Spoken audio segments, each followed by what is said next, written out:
right? So everything else we've talked about up till now has been ownership, but now it's rentership, if that's a word. It's getting to possess it and use it, but not own it. So landlord and tenant being that relationship, obviously, between the renter and the owner. Um, then sometimes those owners, anybody ever managed rental property? Anybody own rental property? If you've ever heard from someone who has, quite frequently they will talk about how it was awful and they don't ever want to do it again because of some various reasons. Maybe of having to fix something, maybe they had to evict someone, maybe it was a COVID thing and they couldn't collect rent, but they still had to make their house payment. Whatever reason, a lot of people try it themselves for one, but then they might, if they keep doing the rental thing, they see the value in hiring someone else to manage it. Right? So it's just a maybe then they when they seek to buy one the next time, oh that's I bet there's a story there, LeVar. Yikes. That's the nightmare, right? When they just take over, they try to squat their way into owning it. Um the next time around, they buy it with hopefully the budget in mind to be able to afford that property manager fee. And so that's what we're talking about with the property management chapter is when they hire us, you got to have a broker license to be one. Um, you could hire unlicensed people to carry out most of the tasks, as we discussed, long as they are a W 2 employee for your corporation, your entity through which you're doing the property management, you as the broker. But the landlord tenant's where it starts. And remember, we covered um, these four types of non freehold estates. The two at the bottom are the easiest to grasp. One of them is when the tenant stays past over their welcome. An estate at sufferance, it's negative because the word suffer kind of it's in the word, right? Um, and the other one, an estate at will, at the will of the parties. They're just laid back and they're cool with it. They're like, okay, I may only need this for a week or so, and then I'll move out, and you won't get mad at me for moving out early. And the landlord says, that's fine. I may need you to move out. I may not be able to let you stay here for longer than a little while for various reasons. Maybe they're trying to sell it. It's on the market and now they need them to get out of there so it can get closed, or maybe the renter found a job or got relocated and everything is ready to go and they're going to be out of town, so they need to get out of there. That's those two. Pretty simple. The confusing ones are these: an estate for years. And so the first testable item that seems to pop up is the fact that just because it's in the name, the word year, doesn't mean it's at least for a year. It's just any amount of time. I wish they would rename it to an estate for time or something like straightforward and easy to grasp. It's for any period of time, months, weeks, days, or years. But the other main thing here is there is a definite beginning date in that lease that is mentioned. This lease starts tomorrow, and there's a definite ending date, and it runs all the way until 13 months from now. I just picked an odd number to prove the point, reiterate the point that it's for some amount of time. It could be any amount of time. Definite beginning and ending date. Here's the other thing: it terminates without notice. You don't have to give notice. You're not required to give a notice. Why? Because you already know when it's going to end. It's required to have a definite ending date, right? That makes sense. And then the other thing is you can't keep going past the ending date unless everybody agrees and re-signs up. There's no automatic renewal. You could renew it, but it won't happen automatically without going through the effort to make it happen. So no automatic renewal there. The other one is an estate from period to period, where there's an initial amount of time, an initial period, and this one does require notice for termination. Otherwise, it's going to keep on going, just going to keep going. Big differences between this and the last one, right? And for this one, under the North Carolina law, it says that to give that notice of termination, it's a minimum amount required. You can't just terminate and say you got to be out tomorrow. If it's a week-to-week lease duration, you've got to give the person at least 2 days notice. A month-to-month, at least 7 days, and a year-to-year, at least 30 days. And you might be familiar with that if you've ever rented a place to live. We talked about a couple of lease types. The percentage lease and net lease I've seen pop up on practice exams. Percentage is based on what? What's a percentage lease based on? Meaning your rent is calculated by using what? It's all about how you calculate the amount of rent the person's going to pay. And in a percentage lease, that rent is calculated based on what?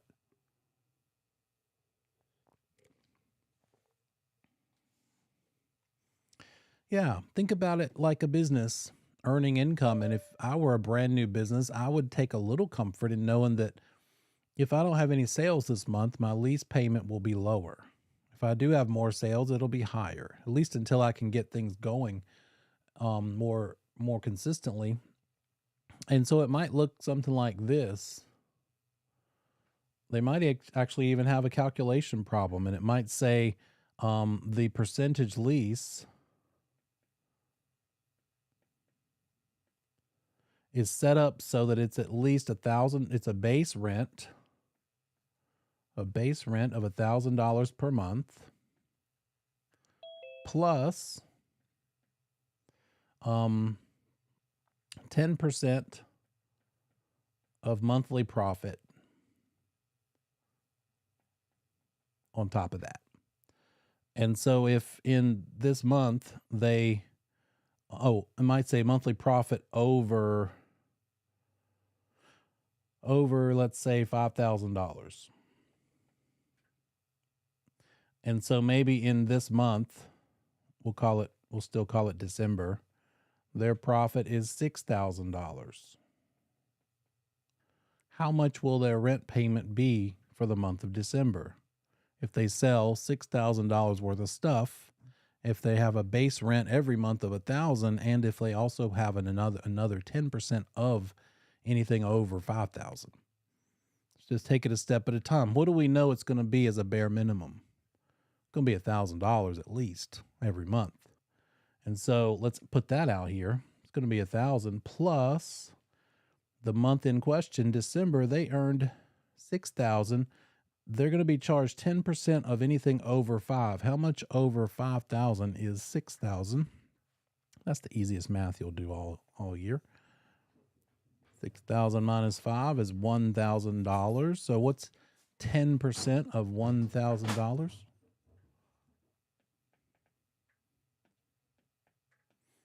Another $100. So their total rent payment would be $1,100 if it's a percentage lease. Oops. There we go. See how I did it? Going to have to cut and paste a little bit, right? You're going to have to identify there is a base rent. Maybe there is, maybe there isn't, but the ones I've seen there usually is. Then you're going to have to identify what's the formula for the amount of extra based on the profit or income. And so 10% of that difference over, don't do 10% of 5,000, right? That's the baseline. And don't do 10% of 6,000. It's going to be 10% of the amount over the 5. And so they went $1,000 over the 5 that month. So it could look like that. And then that's a percentage lease based on profit or income. The other way, the other kind of lease you might see in commercial sector is a net lease, which means the tenant is paying a portion of the expenses. And when we talk about expenses, the acronym TICAM comes up: taxes, insurance, and common area maintenance for that big old apartment building, office building that's being rented. Just one space in which in that building being rented. A graduated lease means we're letting the tenant pay a lower amount the first year, a little bit more the next year, and graduates up to a certain point at which it stays for the rest of the term. And then a fixed lease where you're just paying rent and the landlord covers the expenses. We talked about a ground lease where you rent the dirt, the ground itself, you build and own the building itself. Full service means the tenants are sharing the common area expenses and the oil and mineral leases, subsurface rights we learned in the first week when those are being rented. The provisions of a valid lease are very much like the provisions of a valid contract. We talked about mutual agreement, consideration, the capacity to contract, 18 sane and sober, and it must be done for a legal objective. And some typical lease provisions in that lease are what is the tenant allowed to do with it. They don't have free reign. This is a lease, this is a lease for them to live there. Well, then they can't operate a business there, possibly. Or if they are allowed to operate a business, they can't just operate any old business. It's going to have to be the one they claim they're doing. It can't be something drastically different. It's going to highlight trade fixtures, how repairs will be handled, what's going to be done for upfitting, if anything. You're going to fix it up in the beginning. This paint, this carpet, when I rented my little space for 3 years, they put new carpet in there and they let me pick the color, and it was a various shade of a neutral. It's my own choice of a neutral color and a paint color. Environmental concerns could be a thing based on whatever that business is they're running out of it, obviously.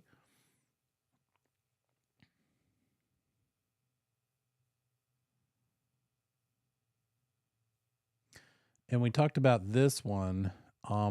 Leases for more than 3 years must be in writing to comply with the statute of frauds because it protects the tenant in case a new owner comes along. They can't force that tenant out of there. So that's the only protection for the tenant is when it's actually in writing for leases longer than 3 years. They really need to be in writing to protect that tenant.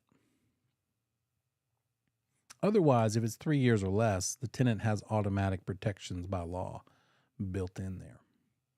We talked about several kinds of legislation. This is the big one. Residential Rental Agreements Act says that both the landlord and tenant have mutual responsibilities, and if either side violates their responsibilities, the other one has a way to get out of the lease.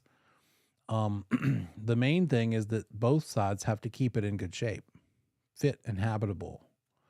And this is for residential. Don't let those test questions trick you and say the Residential Rental Agreements Act says such and such, and therefore Sally operating a nail salon has to do this. No, she doesn't have to do that. She's not governed by the Residential Rental Agreements Act. She's in there as a commercial tenant. It's not the same thing, right? It's only for residential.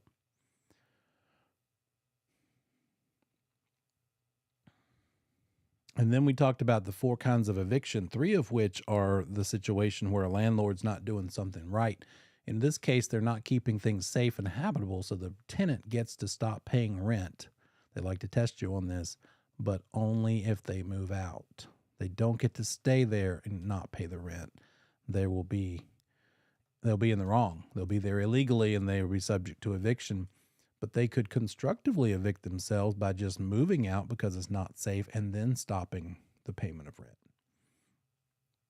The kind of eviction we're all used to hearing about in TV and movies is when the landlord kicks the tenant out because they won't leave. And that is not really the word eviction at all. It's summary ejectment, but that's what they're doing. Using the court system to appear before the judge and say, hey, they stopped paying the lease. Here's the lease in writing, and now we're past that date, and they haven't paid me since then. Here's my bank statements to prove it. And the judge will look at everything, and if they can find it and it's provable, the judge will say, okay, you are hereby ordered to get out by such and such date. The tenant, a savvy tenant, will say, well, yeah, but it was because of this and that, and they weren't clear, and they'll have their side. And eventually a ruling will be made. And finally, if it is determined that the tenant has to be out of there, then they'll send a sheriff's deputy to make sure that gets done on that day. Somebody with some enforceability to see that the things got out of there. A peaceable self-help eviction is when a landlord is bullying the tenant or forcing them or trying to drive them out of there. Turning off utilities, changing the locks. Keep in mind, this peaceable self-help eviction could be something the landlord's trying because the tenant is in the wrong, right? The tenant stayed past or stopped paying rent. They're trying to, do this to get them out of there, that's still illegal. It's wrong for the tenant to be staying past. They're going to be subject to summary ejectment, but it's also wrong and not allowed for the landlord to take matters into their own hands rather than go through the court system. So when peaceable self-help eviction is happening, it could be because the landlord is frustrated and trying to get the tenant out of there because he has a fair, justifiable case for the tenant to get out of there. It's just that he's doing it illegally. Can't do it this way. He's got to go back through and do it this way. And then retaliatory eviction, the tenant exercising their legal rights that they have available to them, being able to complain to a government agency, requesting repairs, joining an association, starting an association. If they exercise any of that stuff and the landlord gets mad at them about it and tries to evict them over it, then the landlord's guilty of retaliatory eviction, in which case the tenant is protected for 12 months after that. We talked about the Tenant Security Deposit Act. Where do we keep tenant security deposits? Since it's someone else's money, we can't keep it in our account. And if we are a real estate agent who also owns the property that we're renting out, then we can't use a bond to handle that security deposit. We would have to have a trust account for our personal investment property. We can't use the firm one. That's for earnest money. Since it's our own property, we would have to use our own special set up personal trust account that we've established for other people's money. And just like the notice to move out, to terminate, the amount of security deposit is dictated by the length of the lease as well. So 2 weeks rent is required, at least 2 weeks rent, or maximum 2 weeks rent for a week-to-week lease. 1.5 months rent max for a month-to-month, and then 2 months rent max for security deposit for over a month-to-month. And you guys nailed it when I asked you this question. What all sorts of things can be used, that money of the security deposit be used for? All sorts of things that landlord is subject to having to pay because of the tenant's misbehavior. Another testable thing is how long is it required for the tenant security deposit preliminary statement to be given to the tenant after the lease ends. The preliminary statement, 30 days. Needs to be provided within 30 days of the end of the lease. The final tally, here's what we're doing. We're keeping this, and you're getting this back, but we're keeping part of it, or whatever it is, or we're getting it all back or none back. The final accounting of it within 60 days.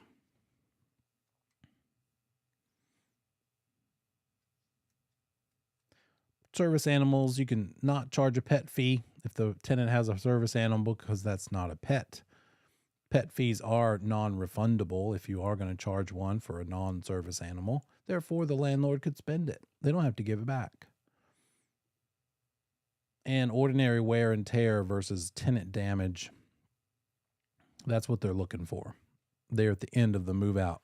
Is this reasonable wear and tear that they've put this property through while they were living there, or can I charge for excessive damage? Public housing can't be evicted without good cause.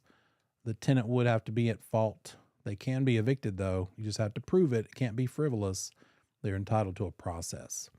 And no discrimination of protected classes. Otherwise, here's a big testable one. Both the landlord and the licensee managing the property for them, meaning the owner and the agent they hired to manage it, could both be found liable. So if you choose to be a property manager, have an important discussion with your client, owner of the property you're managing, and say, look, here's how fair housing works. Don't violate any of this stuff because I could get in trouble for you violating it, and I don't work that way anyway. It's a good time to put it all on the table, let them know what you're made of and how you will do business. So all the more important. I'm not going to do something to get you in trouble. Don't do something to get me in trouble. Here's how we're going to treat people fairly and not show favoritism based on protected classes. Then we got into the property management itself. Let's pull that one up.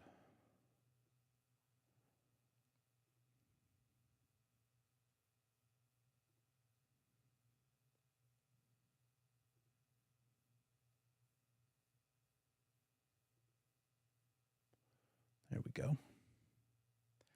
And again, we're talking about an owner hiring a broker to manage the property for them. Can't be a provisional broker. Going to have to get rid of that provisional status in order to get into property management. And you have to be on active status because you have to have an active real estate license. You can hire unlicensed people to do the bulk of the work, but they would have to be paid as W-2 salaried employees. And you are a general agent. Here's the thing where we left off, and this is very testable.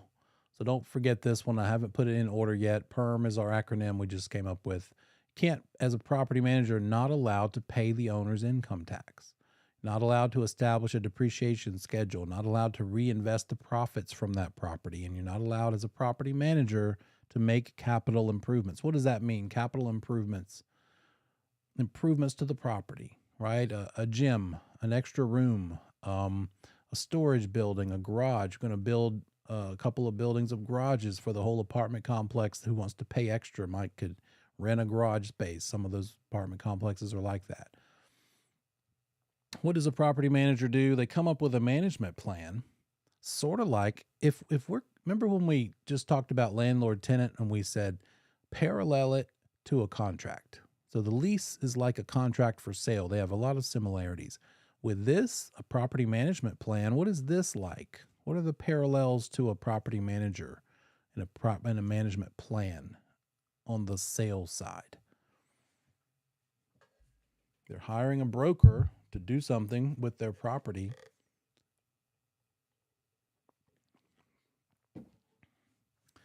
And if a lease is similar to a contract for sale, then what's similar to a property manager's plan, a management plan? More specifically, what kind of agency agreement on the sales side between the owner of a property and the broker?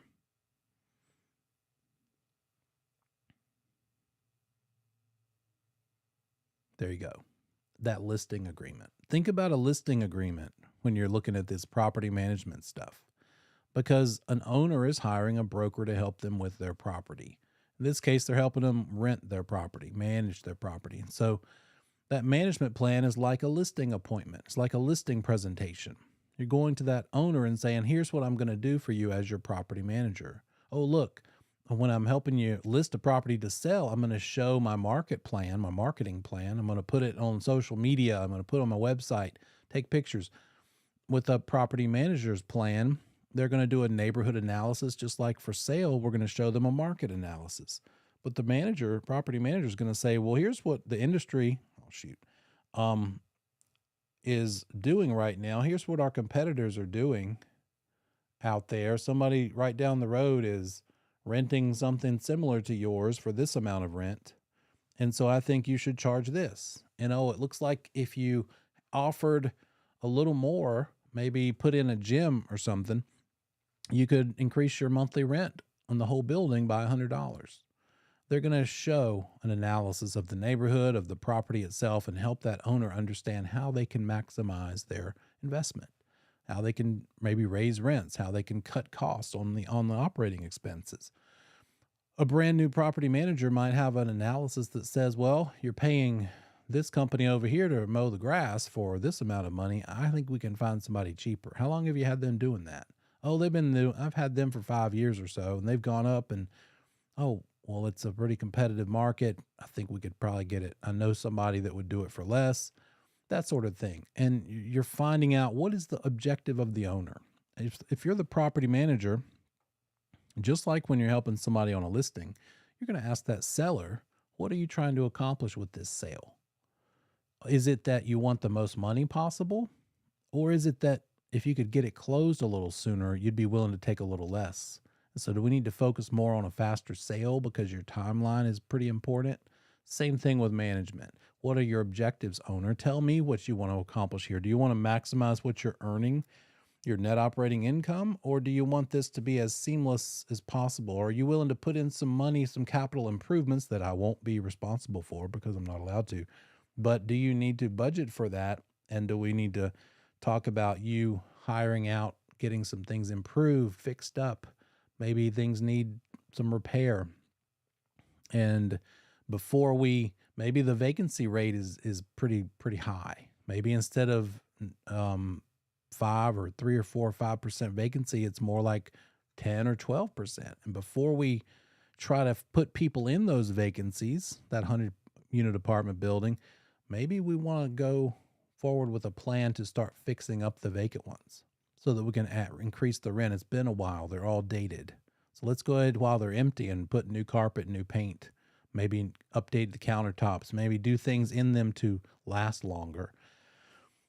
When you're in sales, sometimes we'll get an offer from an LLC, and they, along with their offer, provide a proof of funds letter that'll say something like, this buyer has funds in the amount of $2 million.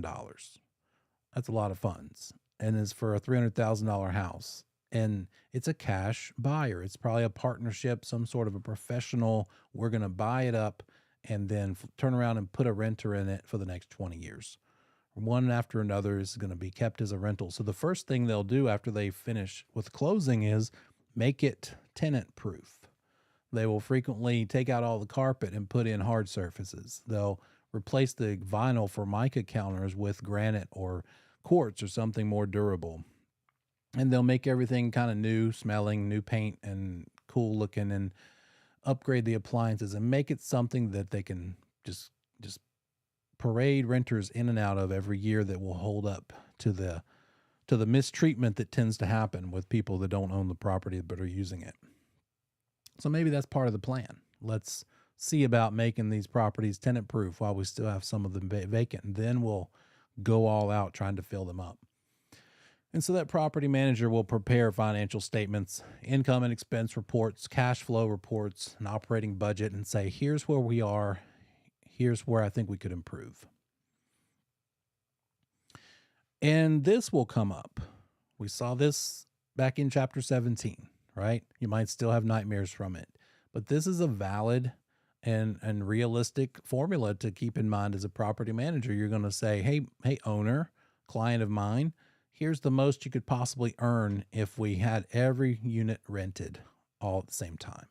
But that's probably not going to happen. We, in fact, don't want that to happen because we want to maximize how much we can charge in rent to the point where there is some vacancy.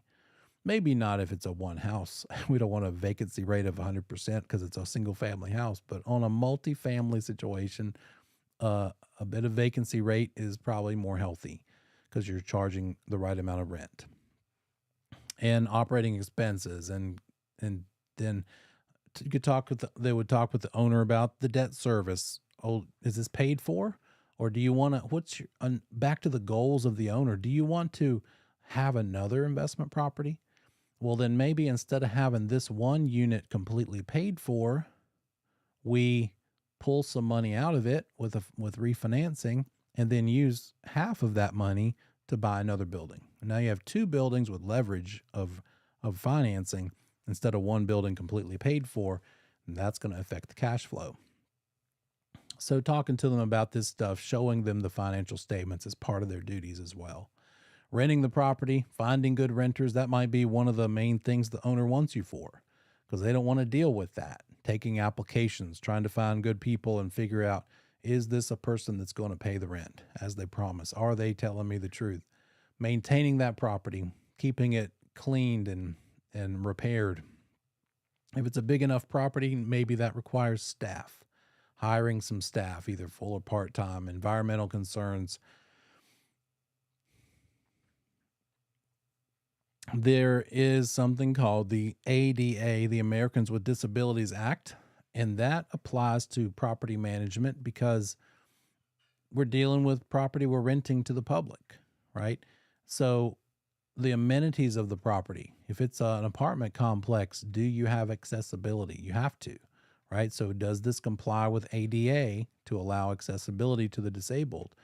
There also would be employment issues there too, because you have to make sure your employees are covered under ADA, and there's accessibility for them as well. So that property manager is also responsible for Americans with Disabilities Act compliance issues. And they would be responsible for figuring out the insurance needs of the property. Avoiding risk altogether. Maybe that means before you rent out the property, it's a duplex and it had an old swimming pool and it was owned before, and now we're going to rent it. So let's just get rid of that pool. Let's fill it in so we don't have the liability of somebody having an accident in the pool. So avoiding something by removing the risk altogether, or making sure the insurance is adequate. There's adequate coverage with a large deductible and enough preventative measures, sprinklers, fire doors, and a revisiting of the insurance policy needs over time as well.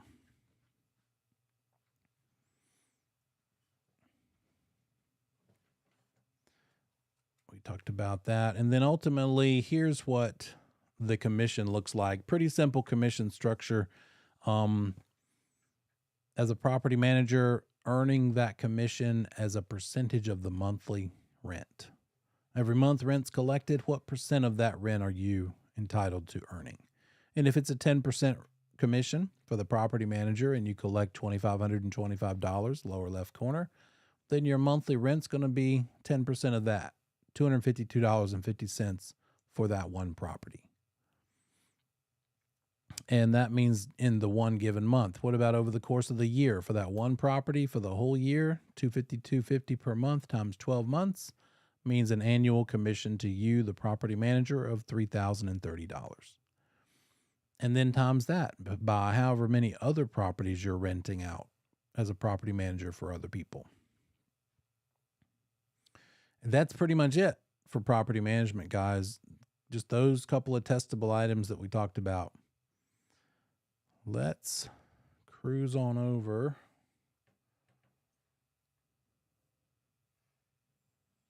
There it is.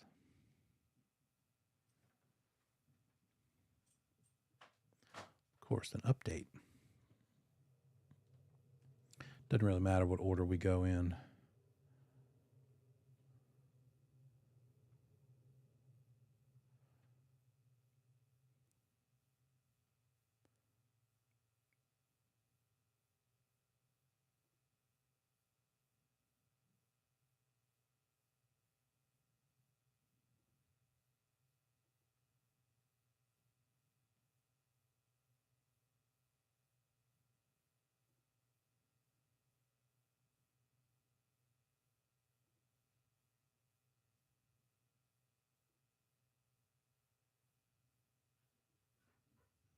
Disappeared on me.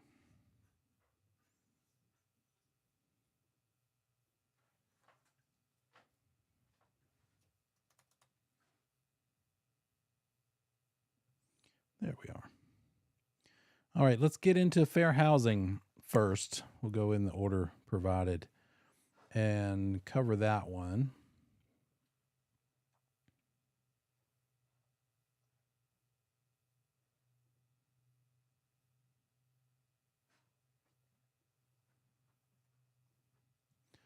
Okay, there we are. Fair housing. Chapters should be, I believe that's going to be unit or syllabus 17. I think it's unit 19 in the book. We're going to look at the purpose of there's both state and federal fair housing laws. You could violate the state fair housing law, but not violate the federal fair housing law. So we're going to look at that and how they're enforced. It's not enforced by the same entity, right? The state fair housing laws are governed by a certain state agency. The federal are governed by another. And how we as brokers are impacted by them, what we need to do to follow them correctly. We're going to talk about the people who are involved, the protected classes themselves, and we're going to talk about Americans with Disabilities Act again. And we'll talk about sexual harassment as it pertains to property management. So civil rights laws affected the real estate industry Once upon a time, Civil War days, the mid 1800s, as a result of the Civil War, it was, of course, determined after this Federal Civil Rights Act of 1866 that it's illegal to discriminate in anything, both real and personal property, on the basis of race. No exemptions. Obviously, there were violations, but it became a law. Became a law then. Fast forward 100 years, almost about 102 years, and the Fair Housing Act was established. The Federal Fair Housing Act of 1968 introduced the first four protected classes. There were only four then. In the beginning, in 68, it started with race, color, nationality, and religion. They might test you and say, you're going to need to know when these different categories were added. That's what I'm trying to get around to. And so I think the memory aid here is the very first original legislation to deal with protected classes was after the Civil War about race. That's easy to remember. The Civil War was about race, right? Fast forward, and the Fair Housing Act started, and it was largely, most of these things are race related, right? Race, color, and nationality. Those should be easy to kind of think about similarly. And then also religion. So no discrimination on the basis of what someone chooses to believe as a religion. Those are the first four. If we fast forward another almost decade, they added gender or sex as another category. Now there were five. So as of 74, this additional category of sex was added. And in those days, they were thinking male versus female, obviously. So no discrimination based on no discrimination against women versus men. Got to treat both genders equally. Obviously, fast forward to today, they've lumped in the additional gender considerations as well as sexual orientations within this same category. So it's going to fall under here. Fast forward another decade or so, and disability and familial status was added to round out the seven. Now we're at seven as of 1988, seven protected federal classes. You might see the word handicap in some test questions, but they're trying to phase that out and use the word disability. But when we talk about familial status, I gave you a hint yesterday. What do we mean by familial status? Can't discriminate against somebody based on their familial status. Does that mean who they're married to? Or does it mean something different? It's about kids, right? It's about underage dependents. No discrimination because somebody has a kid. Well, kids are noisy and dirty. We don't want them living here in our condo complex. Sorry, you can't deny rent or any sort of real estate accessibility because someone has kids. So what are those total protected classes? Here's the memory aid. And you might have already seen it. The acronym up there, you might have heard of Fresh Corn. Anybody heard that acronym, Fresh Corn, if you took the class before? To swap out the proper word for handicap, instead of handicap, swap out for disability. We could still use it if we just call it Fred's Corn. But in either case, the Fred's or the Fresh, the E is not a protected class. The E just makes the acronym fit, equal. And then under corn, opportunity. So E and O, equal opportunity. Those aren't classes that are protected. It's just to show, it's a cutesy little thing to say, okay, this whole thing kind of works as a good acronym for the protected classes. The remaining 7 letters in the 2 words are the classes. Familial status, race, disability, sex, color, religion, and national origin. You do need to remember those classes because they'll ask you a scenario and they'll talk about the people involved, and you're going to need to be able to identify were the people who were affected or offended in any of these classes. And if not, then it's not a violation, right? If they were denied ownership because they couldn't afford the rent, is that a fair housing violation? Income is not a protected class, right? If they were denied ownership or renting because they were a jerk, is that a fair housing violation? I'm really glad it's not, because I love to discriminate against jerks. I don't want to work with them. If you're a jerk and you behave and treat people poorly, yeah, okay, I got to pay the bills. So I'll put up with some amount of it. But eventually, if it's consistent, it's kind of nice to be able to say, you know what? I don't want to do that again with this person because they make life difficult for everybody. But you better make sure it's for that reason and not for a protected class reason. That's going to be a possibility that people could be accused of. So there's the acronym. Remember those. All started with the civil rights laws, and this little logo here in the lower left, the Equal Housing Opportunity logo. That's a logo that you should see on advertisements, business cards, signs by agents.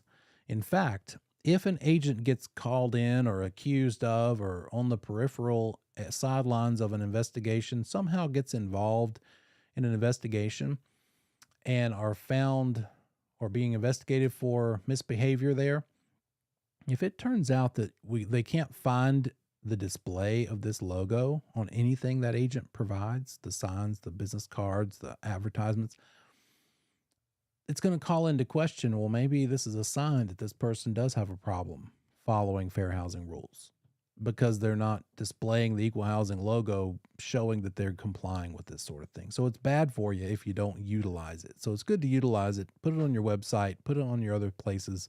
I keep it on my business cards, signs, and website. There's a document, PDF, fair housing, not an option. It's the law. There's also, as a member of the Association of Realtors, the National Association of Realtors, it's just always ongoing training here. And one thing they've done that you won't be tested on in this class, but just sort of to underline the point that this is a constant effort to make sure people are doing this right. There's a website called Fairhaven. There's no reason for you to have heard of it, but NAR has this thing called Fairhaven. If you go to it as a member, it's free to members. I'm not sure if it's free to just everybody, but I know it's free to members. It's sort of like have you ever heard of or remember the Choose Your Own Adventure storybooks that maybe some older person than you can have told you about, where you read the chapter and at the end it says, go to this page if you want Sally to go into the cave. Go to this page if you want her to escape from the well or whatever it might be. It's a modern version of that with regard to fair housing issues. So it's an agent. You're in it's almost like a video game. You're in from the perspective of an agent and they're dealing with this situation. What should he do? Should he do this or should he do this? And you pick one and they take you to the next step. And it's about an hour long and it just shows and reveals the various common complaints and common disciplinary actions based on real world cases. And so it seems to have been helpful in helping spread the word and help people to understand the gravity of these issues. So, fair housing categories, remember that with Fred's Corn. In addition, if you're a lender, the Equal Credit Opportunity Act, anytime you see the word act, that's legislation, that's some sort of law. So the Equal Credit Opportunity Act adds 3 more protected classes that lenders have to follow. Lenders cannot deny a loan because of somebody's marital status. That's not one of the federal protected classes for real estate. Not that it's more specifically for a lender making a loan. No making of loan or not making a loan because somebody's not married or because they are married. Also age and if they get income from public assistance. So age is an interesting one, isn't it? Because my friend had a grandmother, I think I told you this before, who was 96 and she moved here from New York and she bought a house. She bought it with cash, but if she had gotten a loan, a mortgage loan, that lender would not have been allowed to deny her a mortgage loan for a 30-year mortgage to a 96-year-old. Because what are the odds she would make it to 124 or 126? 126. Doesn't matter. She's still entitled and it would be illegal to have not approved a loan for her. She ended up living to 106. But the Equal Credit Opportunity Act no discrimination of denying loans based on these three additional things. The things that are prohibited, the things that they see most often in the violations are refusal to let somebody live in a place, to either buy it or rent it. And it's probably not as straightforward as that. It would be somebody maybe calling to ask about a rental, and the one they're calling, the property manager perhaps answers the phone, and they make an assumption based on the voice or the words used somehow, or they see somebody come in the door and they're talking to them. They know that they're a member of a protected class, and if that person says, "Do you have anything for rent?" and if they are violating these protected class these laws, they might say, "Oh no, we're all rented up, nothing available." And then they actually send out testers. The Department of HUD, the Federal Department of HUD, Housing and Urban Development, they will have testers call around and make sure people are handling this stuff right. And they will send in a minority of a protected class, and see if the people on duty are treating them the same as when they send in a white person. And they'll compare the two. And they did a sort of a sting operation in Long Island a few years ago, and they busted a ton of agents that were violating fair housing laws because they did exactly that. They sent out testers. You might even think you've been tested. I've gotten phone calls from potential clients, it sounded like, or they claimed, and they ask a few too many pointed questions, and you're like, the average person doesn't ask this many questions about this type of topic. So you just want to make sure that you're always doing this right, because here's the next question. Does the tester have to admit they're a tester if you confront them? Like, hey, are you a cop? Are you an undercover cop? Are you an undercover tester? And the answer is no, they don't. You would never know unless you don't want to know, because that means that you were guilty and they made a complaint and now you've got to deal with some stuff. So refusing to sell or lease to somebody, discrimination based on how much they charge somebody, higher interest rate, a bigger down payment, telling somebody it's already been sold or already been leased. When we come back from break, we'll keep on moving forward, and I'll see you back here in 10.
All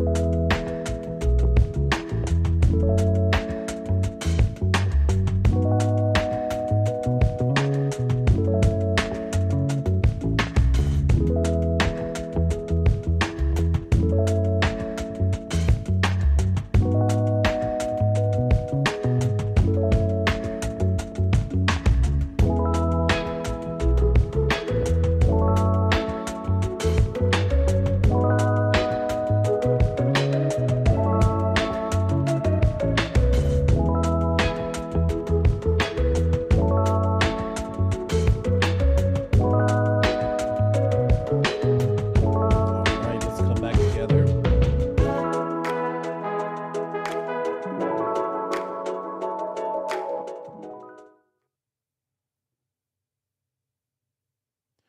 Okay, back at it.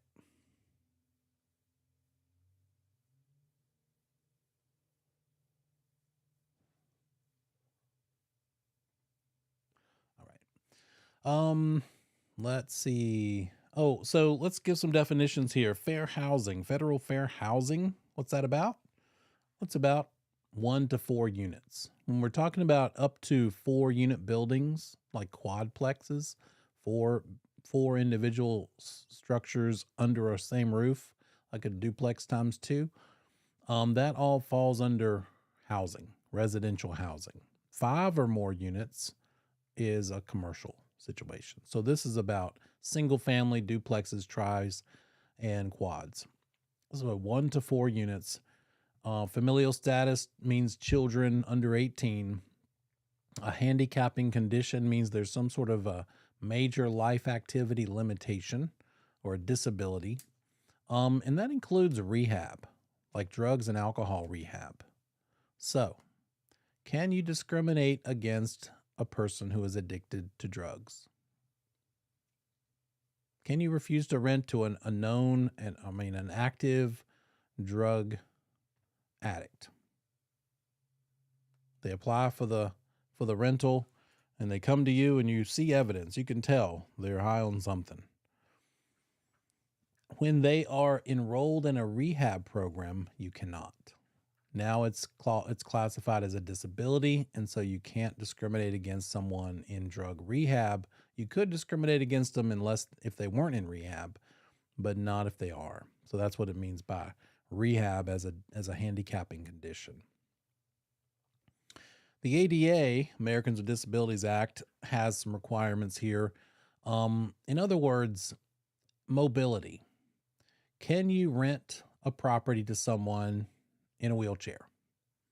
Can you refuse to rent to someone in a wheelchair? Obviously not. But what does that mean?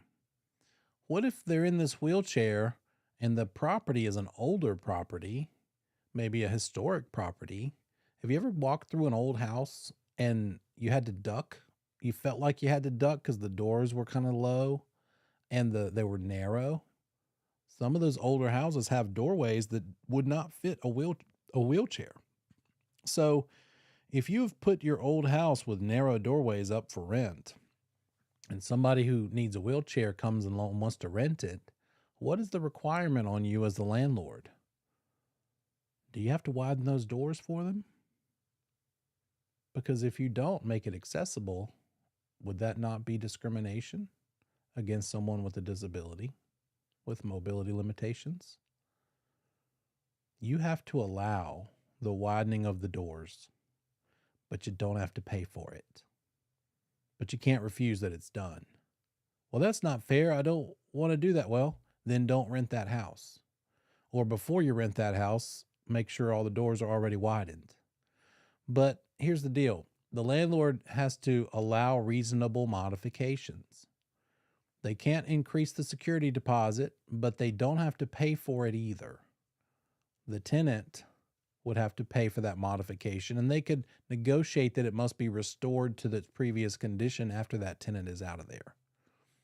And you're right. Historic homes are not exempt. It's in the historic district. It's a historic home. You're going to ruin it. Well, then I guess you shouldn't rent out your historic home, is the deal there, right?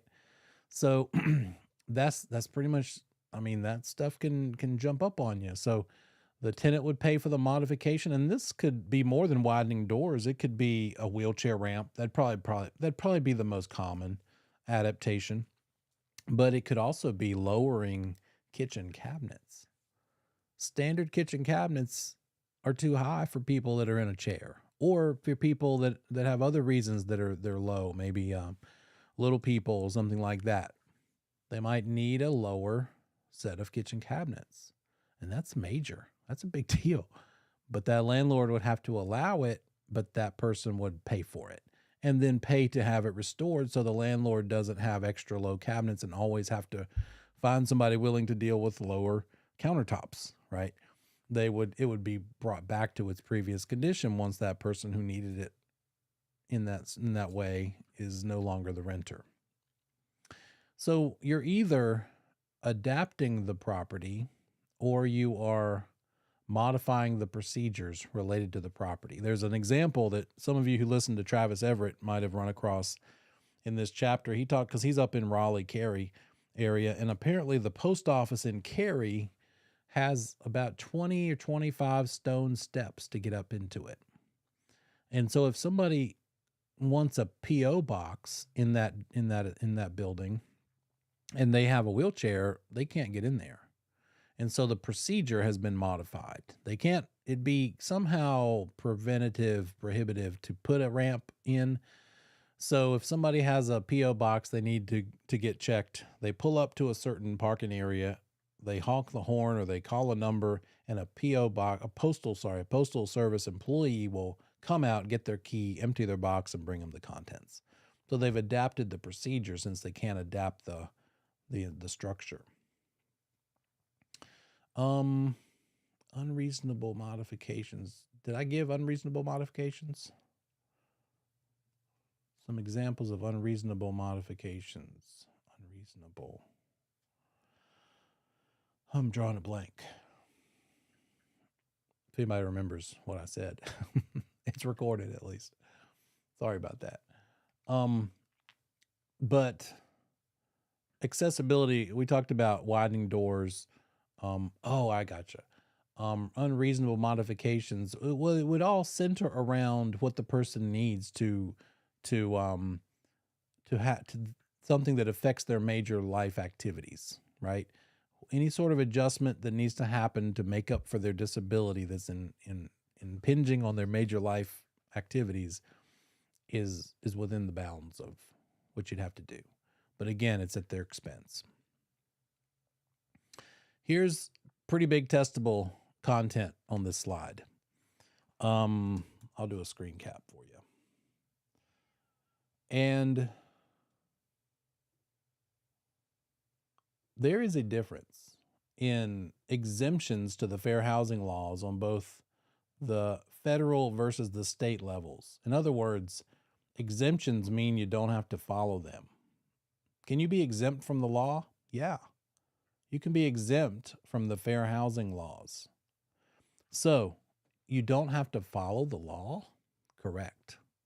There is a national or federal, on the left side column there's a national fair housing law exemption, which says that if you are selling your own property, you can violate or discriminate against the protected classes. You can choose not to sell to somebody who's in a protected class: race, color, religion, nationality, disability, and sex, familial status. Federal fair housing law gives that exemption if it's your house that you're either renting or selling. Well, to our credit as North Carolina, the state of North Carolina, the state fair housing law says, nope, we're not doing it that way. We don't care what the federal says is okay and is an exemption. That is not an exemption for North Carolina. And as we've seen several times in this course, the more strict rule or law wins. When it was zoning on the state level versus the local level, it doesn't matter.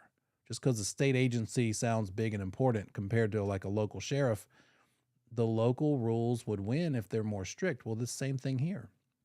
It's more strict that the North Carolina fair housing laws do not give an exemption here. So if you're selling your own property, leasing your own property, you do have to adhere to federal fair housing categories. You are not allowed to discriminate and not sell, not rent to somebody who is of a specific race, color, religion, national origin, disability, sex, familial status. So proud to be a North Carolinian, right?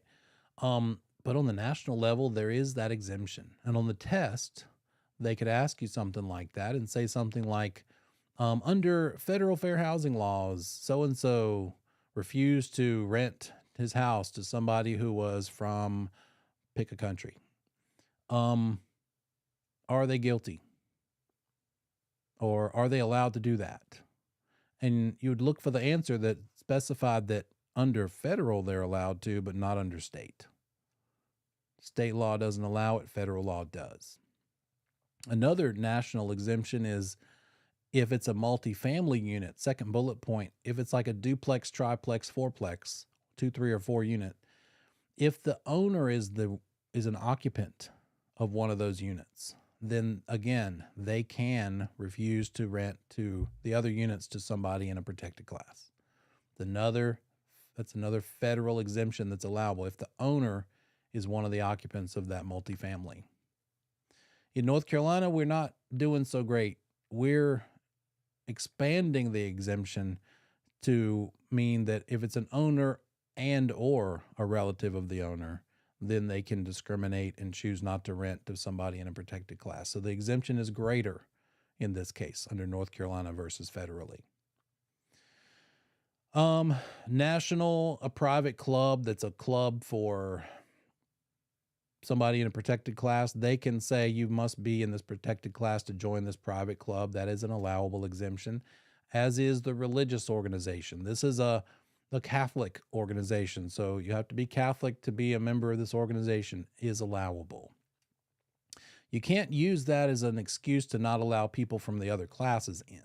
It's got to be about the religious organization, not as a justifier to say, therefore, you can't be of any other classes in here either. So it'd have to revolve around the religious organization affiliation.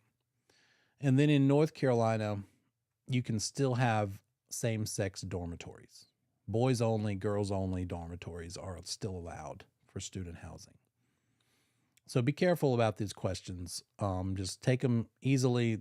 Remember these exemptions and don't mix up the national compared to the North Carolina.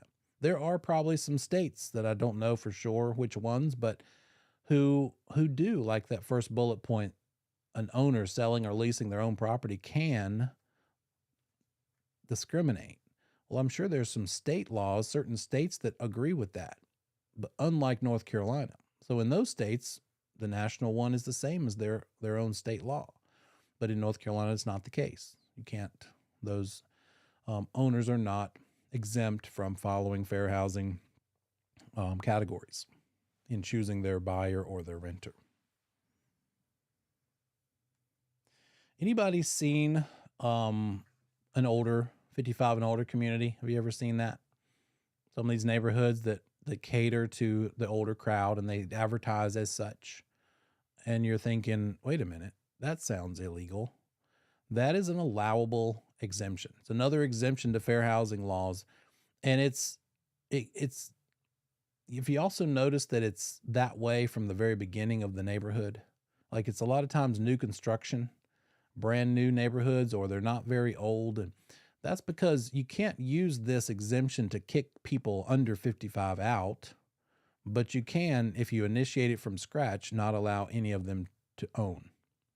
And so it's an allowable exemption because the idea here is that people 55 and older, or maybe 62 and older, whichever they pick to be the rule for that neighborhood, don't want to live in a neighborhood with kids and what that entails.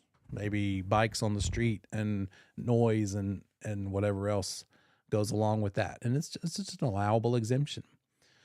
And theoretically, if you had an old neighborhood maybe that had been around a long time and so it had aged up, and so let's say it's 100 houses and 99 of the owners are over 55 and there's only one left and they're 37 and they decide to sell and they end up selling to somebody that's 67 or over 55. In that moment in time, while it's 100% occupied by people above that certain age, if they wanted to vote and the laws and rules of their neighborhood, the covenants and restrictions allowed them to change those covenants and restrictions, they could make the neighborhood 55 and older, since there's nobody under 55 that's being discriminated against in that moment. I doubt you'd ever see it, but that's the idea here, right? As long as you can't drive somebody out over it, it'd have to be established already. And there's usually rules in these neighborhoods, things like, well, surely you can let your grandkids sleep over. Well, yeah, within reason. They can't live there permanently, but they can stay over a certain amount of time. And usually they're designed for all the things that somebody of the older crowd would prefer: single level homes only, easy sidewalks, ramps, and things for people to accessibility, and quite often very elaborate and involved clubhouse and amenities, and expensive. It's usually everyone I've seen is at least $250 a month for HOA dues because of all that stuff they're offering. I sold one this past year, and it was 55 and older, but they also had a provision that said we'll allow 20% of our owners to be less than 55. So it's a mostly 55 and older, and my client was actually 52. So she got in under the wire. Otherwise, she would have had to wait 3 more years to buy in there. So who enforces these fair housing violations? Well, if it's on the state side, if it's a North Carolina fair housing violation, you would complain to the North Carolina Human Relations Council. That's who you would direct a complaint to turn somebody in and do it. If you run across this sort of thing, we've got to get rid of it.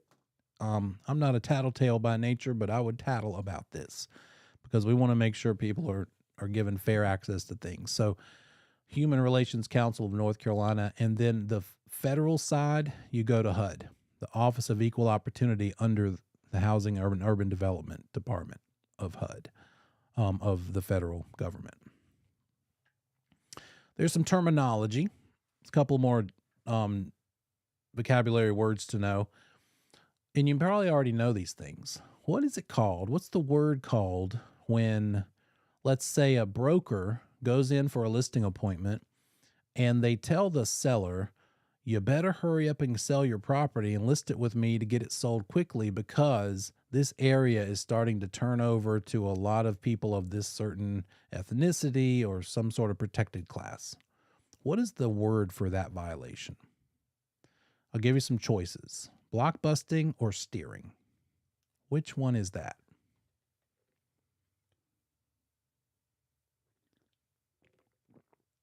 I remember it because I'm thinking about like the neighborhood, the block. You live on the block, around the block, that kind of thing. And so you're trying to bust up the block, right? By getting sellers to sell, intimidating them, making them worry about something because of a certain protected class moving in, maybe lowering property values or crime increasing or whatever it is they're using as a prejudice reason to get the person talked into selling. And you're exactly right. That's the word. Block busting is that word. What's the word steering talking about when it comes to this stuff? A fair housing violation that is the definition of steering. What is that? You got it. Yeah. Steering is about buyers. Block busting is about sellers. So steering, I think, is pretty easy to remember because not that it's something we do that much anymore, but there was a time when 90% of buyers that I would show properties to rode in the car with me. I drove them around, but you don't see that so much anymore. And maybe it's because maybe I've been helping a lot of families, and so the whole car seat issue is a complication people don't want to deal with. For whatever reason, I don't mind it. I kind of like having a little break in between showings. I can catch up on phone calls and I can regroup and have a little peace, because an all-day showing experience, 6-8 hours of showing a bunch of houses, it really, for an introvert like me, is just like, the energy is draining. So it's nice to have that little break. But remember it like the old days. Steering is literally having somebody in your car and saying, you know what, let me take you over here to this neighborhood. Even though you wanted to buy over there in neighborhood B, let me take you over here to neighborhood C because that has more people like you in it. That's the idea. So you're steering a buyer toward a certain area based on their protected class. Keep in mind, and I've had this happen a couple times over the years, um, they can sometimes ask you to steer them, and that's still a violation. It's still illegal if they want you to steer them. I've had a little old lady a time or two of insert protected class here who said, I want to be around my own people. Where do people like me live? And I had to have the same conversation with her that I do some sort of person that might be coming at it from a different angle, who might be saying, I don't want to live near certain people. And I have to say the same thing to her. I'm sorry. I can't give you advice on that. Thankfully, it's usually true that I don't really know that answer. I don't know who's living in a place. I don't know all the neighborhood residents of all neighborhoods. But I'll say, even if I did, I couldn't give you advice on that. I'll give you advice on real estate, what those values are, what the real estate side of things. But as far as who lives where, that's off limits. That is not something I can give you, and no agent should and is allowed to give you advice on. If you want, if that matters to you, if whatever reason a neighborhood matters to you, because in that case, I don't know, maybe it's just me personally, I'm not offended by it. If that little old lady wants to be around whoever, okay. In my case, she was she was retirement age, and she was picking and came out and asked me the question, and I was like, all right, well, I can't help you with that. You're going to have to tell me what areas you're interested in, and I can show you the houses, but I can't give you advice. Some agents will say, in continuing ed, they'll say, well, I just tell them to go driving around at night after dinner or on Saturday. And that's just as wrong. Can't give them any kind of advice like that. You're kind of giving them indirect advice to help them accomplish the same goal. And the commission is not cool with that either. So no advice. Well, good question. Somebody asked privately here, is that the same as if they ask you to tell them about what older communities or communities for the elderly? Obviously we could point them to 55 and older communities, but we just have to, the safe answer here is to stay away from it altogether. And that applies to a couple different things, even not fair housing. But if they say something about crime rates, stay away from that. Don't be the source of these things. You could point them to like a website where they can find crime stats, but I'd rather just say, do your research.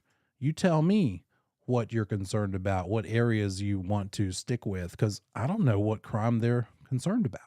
Any crime, like one little thing that happened, one little running red light, or gang violence. And it's not for me to make that decision. Same for school assignments, by the way. Getting on a little tangent here, but I don't know what they think is a good school. Do your own research, customer. Tell me what school district you want to be in, and I can show you houses in that school district. But for you, a good school might be something that's $20,000 a year. For another person, it might be something that doesn't have routine weekly lockdowns because of actual criminal behavior. So it's not for us to just be the end-all, be-all answerer of all questions. Sometimes they just have to do their own research and tell us what they want us to do with that. Like, what neighborhoods do you like? What part of town do you want to be in?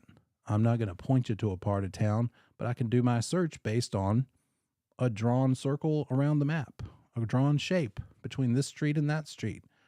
But I'm not going to drive them or steer them because of something.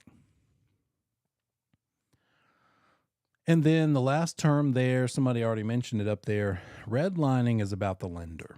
Redlining is the violation that happens when a lender, the idea here is, has a map on the wall and draws a red outline on that part of town where certain protected classes live, because the idea is values will not increase over here, so we're not going to make loans on this part of town because it's a fair housing driven decision. And that would be making a loan based on a protected class, which is illegal. So we've got sellers being manipulated with block busting, buyers being manipulated with steering, and borrowers being manipulated with redlining. Advertising is a big one that affects us brokers the most with this whole topic, because we could just be trying to advertise the property to get it sold, and the main place where the problems arise is when you get carried away with advertising and thinking about the people instead of the property. Good rule of thumb: talk about the benefits of the property, don't talk about the people you think might want to buy it. And as far as effectiveness of an ad, I find those ads in magazines and online that show people having fun, laughing, and celebrating to be the most effective. I'm drawn toward those kinds of ads, but if you do choose to use those lifestyle images, video, photos of people doing things, just make sure those people you pick are of a nice variety, not all in one particular category. Still allowed to use them, but make sure there's diversity there. So your imagery, your language that you're using can be the cause for some violations. Also, it's illegal to deny membership or services based on fair housing categories, and it's also illegal for an appraiser to decrease the value of a property because of where it is or the people who are living there. And that's a real world current thing that still happens. And if it happens and you witness it, turn them in. Call the appraisal board. It's in our current continuing education class. It's one of the things I'm teaching in this class this year. But you'd complain to the appraisal board. You'd also turn them into the state for fair housing violations. If it's an appraisal that you think has been done unfairly, coming in lower because of not just the house and what it has to offer, but where it's located with regard to who lives in that area, being in a protected class. Let's talk about the language. Running ads is easier than it's ever been. It's free. Used to be, our choices were a print ad in a magazine for $300 a month, or a billboard for $1,000 a month, or a bus bench for recurring every month of something. Or you could do little tiny classified ads for less money, but that was it. Radio and TV, only for the heavy hitters that could afford that budget. But now it's just a couple of taps and a click on your phone and boom, social media post.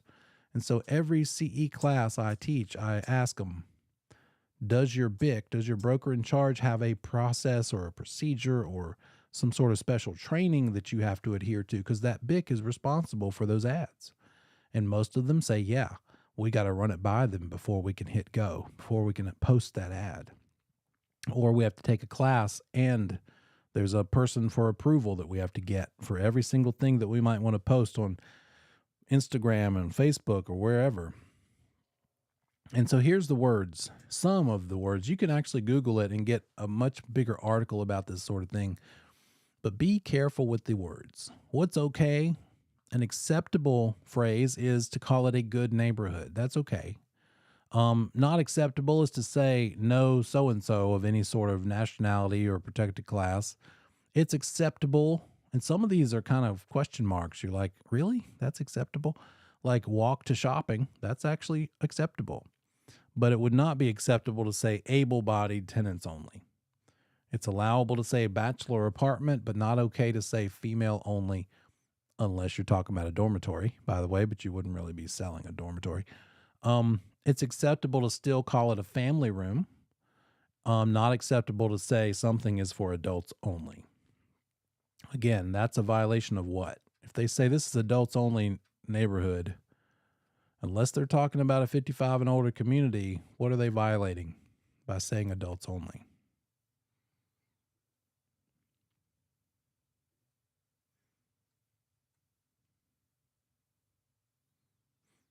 Familial status. You got it.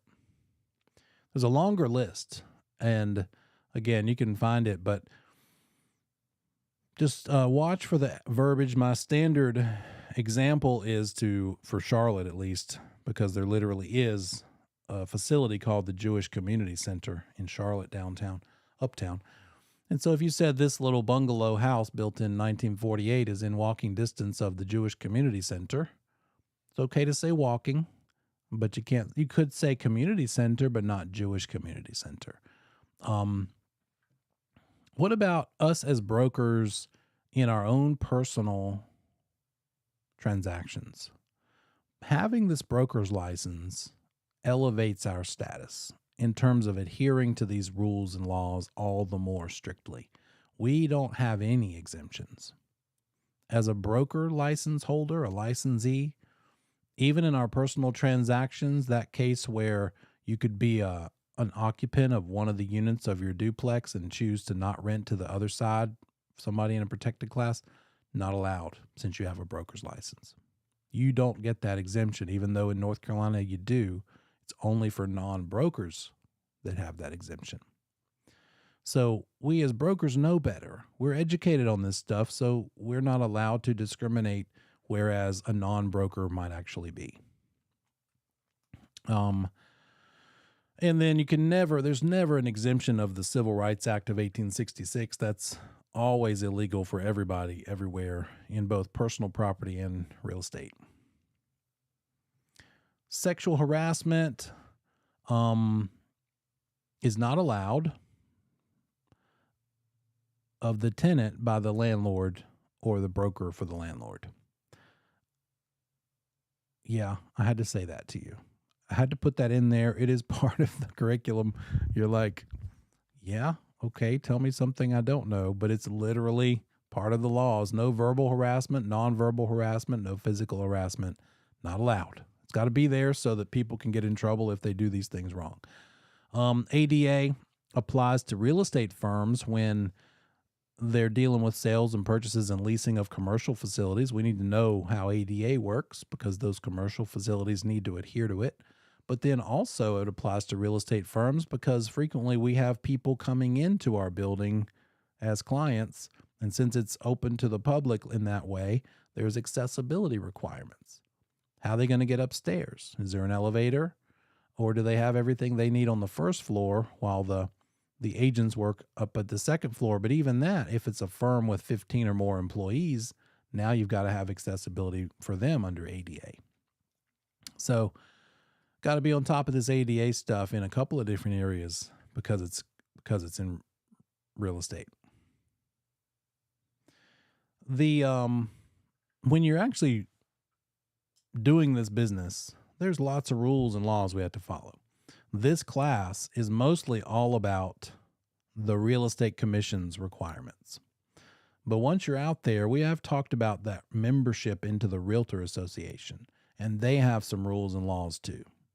So it has been the case for a few years now that the fair housing language that's required, remember that paragraph that's like all capitals, all bold, in all of the agency documents, buyer agency agreement, listing agreement, tenants and property management agreements, all have to have that language that says we will not discriminate on the basis of familial status, race, color, religion, sex, national origin, and disability. They added 2 more to those 7 federal classes, and they added sexual orientation and gender identity. Who's they? The people who wrote the form, the North Carolina Association of Realtors, because it's part of the National Association of Realtors. They've included those specific categories along with the 7. But as far as violating it on the federal level, these categories, sexual orientation, gender identity, fit under the sex category as well. But our NAR Code of Ethics holds us to that standard too. Got to make it accessible and fair to people in these classes as well. Got a couple little pop quiz here. So take some time, read this one, and tell me this. Failure to comply with fair housing laws is both a civil and criminal violation, in addition to being grounds for disciplinary action from the Real Estate Commission. True or false? Is fair housing law violation a civil offense or a criminal offense or both? And a Real Estate Commission offense?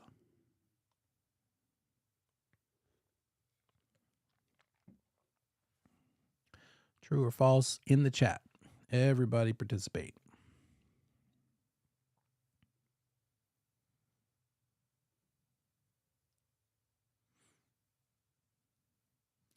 You got it. No trick question there. No fanciness going on.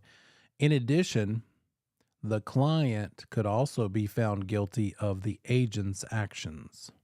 Just like in property management, the owner as well as the manager, broker manager, could be guilty of each other's behavior. All the more important when it comes to this topic when you're working with a client. Explain, look, guys, here's how I work.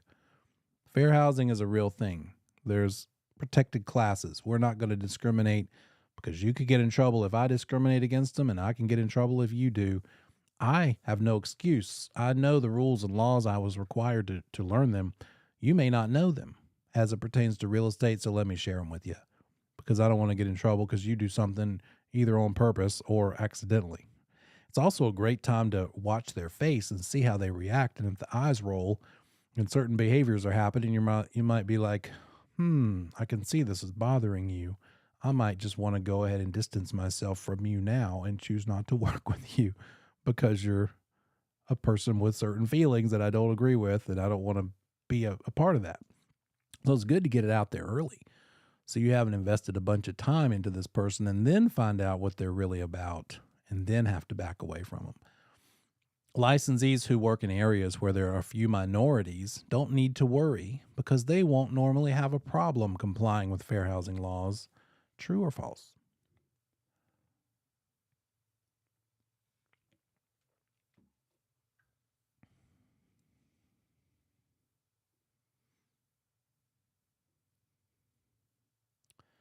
Well done. They might even, in fact, have more of a problem because they're not as sharp as somebody who's got more occurrences to kind of be up on. So less occurrences to keep them aware of the compliance issues might make them sloppy and lazy about it. HUD testers have to answer truthfully if they are asked, are you a tester?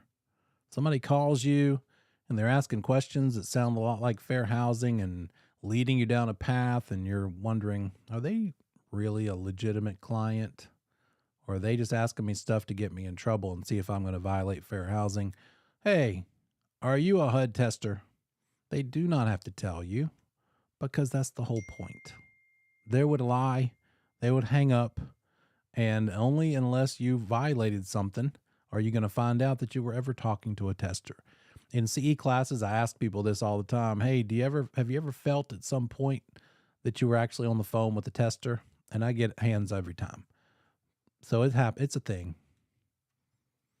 A real estate licensee cannot be held liable for the discriminatory actions of the property owner. The licensee must follow all orders of the client. We got to follow the client's orders. Let me get rid of that. No matter what they are, and we're protected by that because we have to follow all their orders. False. You got it. We have to follow their lawful orders, not just any and every order. So therefore, we need to know what those are and educate them on what those are. We are guilty of the actions of each other. Agent and principal are one. A broker in charge can be held liable for an agent's actions, even if the broker was unaware of the discriminatory event. Is that broker still liable for his agent under him, even if he didn't know what the agent was doing?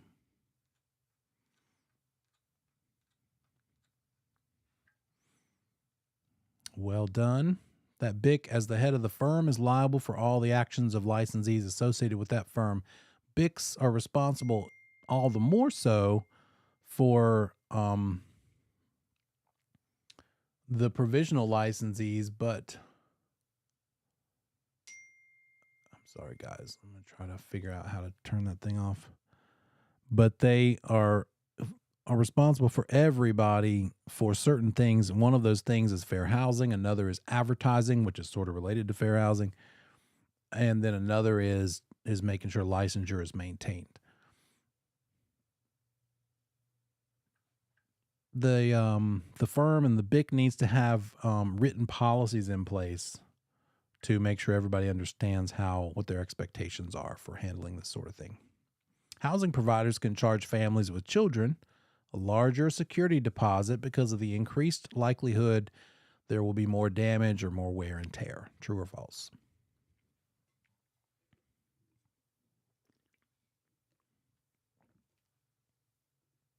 Good job. Clear violation.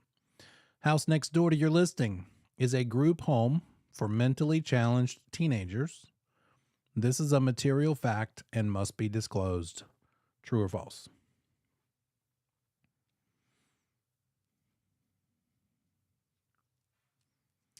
You guys are sharp.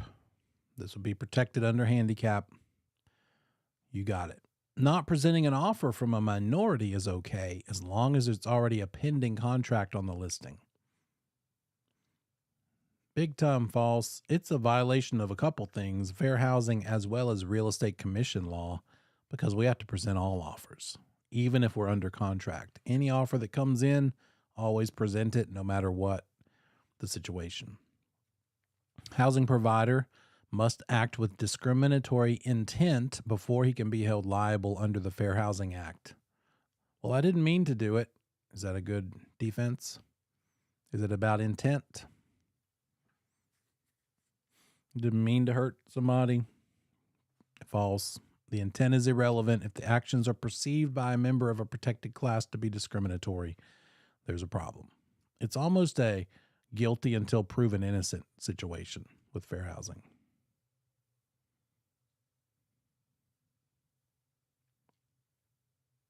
Good. Interesting. Somebody sent a direct message. Can somebody increase the rent based on extra people living there? Someone down the road from them had a studio apartment for rent that said it was perfect for one person only because of the size, but would allow the fiance to move in, but the rent would go up since it was two people living there. Is that legal? Well, not legal to say it's for one person only because they can't refuse somebody with a kid from renting it. As far as how much the rent would be, I think they are allowed to do that because it would be more people involved. It just makes me think of, I know of renters like college dormitory or college apartments and stuff where they charge a certain amount per person in that 3 or 4 bedroom home kind of thing. I don't think it's the money thing. I think it's just the verbiage used was the problem there. Local or state laws that conflict with federal fair housing laws take precedence. You have conflicting laws on the state or local level that conflict with the federal level. Because they're local or state, they take precedence. Is that true or false? Is it about who's got the law or which law is more strict? All this says is they conflict with. This doesn't say which one is strict at all. There's no mention of stricter. They just say the local or state laws are different than the federal laws. So we don't have enough information for a clear answer. That's not enough. In and of itself, it's not automatically the case that state laws take precedence over federal or vice versa. The stricter one takes precedence. And this test question didn't tell us about stricter. For sale by owners are not governed by federal or North Carolina fair housing laws. They may discriminate as long as a broker is not involved. True or false? Selling your own house, you can discriminate. True or false?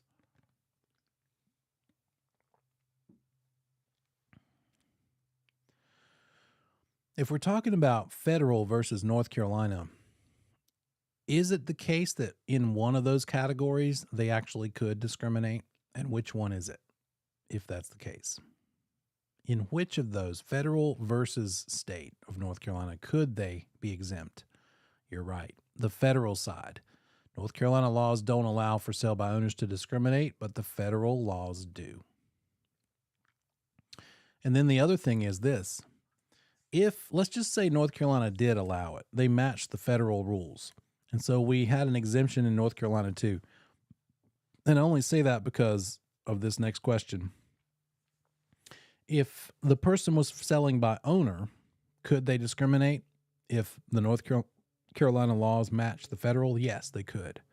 But the minute they list their property with a broker, they cannot. Because we're involved, if they were up to no good trying to do that on purpose, we've ruined it for them. Because we're a broker, if they want to discriminate, they can't hire a broker because because we're involved, we're not allowed to be a party to that. Irrelevant because the North Carolina laws do, in fact, get rid of that exemption. Licensees charged with violating fair housing laws may be found guilty if they fail to prove they did not discriminate. Could be found guilty if they fail to prove they did not discriminate. In other words, are you guilty until proven innocent? It's kind of double negative, hard to grasp this just by reading it the first time through, but you guys got it. True. Innocent until proven guilty does not apply. We got to prove that we aren't guilty. What if somebody says this to you? Can you tell me how many, fill in the blank of the 7 protected classes, type of people live in this neighborhood? Somebody asks you that question and you're a broker. What's a good answer? Without profanity. Get out of my car. Can you tell me how many of so-and-so live in a neighborhood? I mean, you're right there to the point. I respect. Sometimes one word is enough. But a good answer might be this. According to state and federal fair housing laws, I'm not allowed to discuss that with you. Blame the higher authority, right? Because it's just the truth. You could also add, I don't operate that way. That's not how I do business. And by the way, it's also illegal. You read the room, see how the person is, and however strong you want to answer the question, do so. Good. Again, it's good to lay it out on the table early before you've invested too much time before you find out somebody is someone you don't want to work with. Can you refuse to work with someone for reasons other than those under fair housing laws? Or do you have to work with anybody who wants to work with you? Can you actually refuse to work with someone? I'm so glad to say that yes, we can refuse to work with somebody as long as our refusal is not because of a fair housing category. Jerks are in all shapes and sizes. If you don't want to work with somebody because they're difficult, that is okay. Not a protected class. Just make sure it's clear that that's why, or that it's a reason that's not a protected class reason. So when it comes to this topic, the testable stuff is understanding where when the various categories were added to the federal fair housing, and then also how to apply this stuff.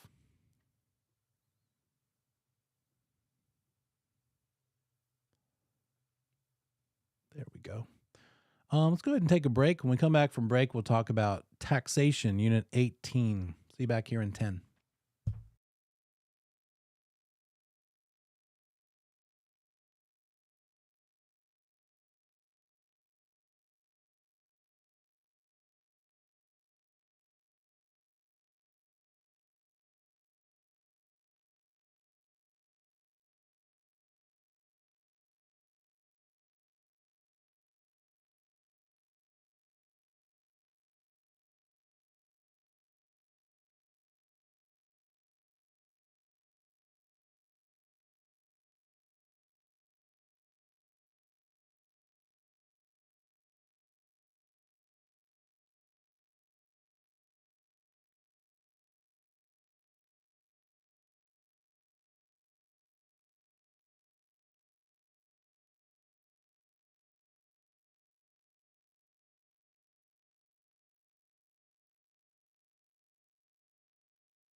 into some taxation category here. Somebody asked about Jason's review session back on December 13th. I know that it was recorded, it's still recorded. Actually, you didn't use mine.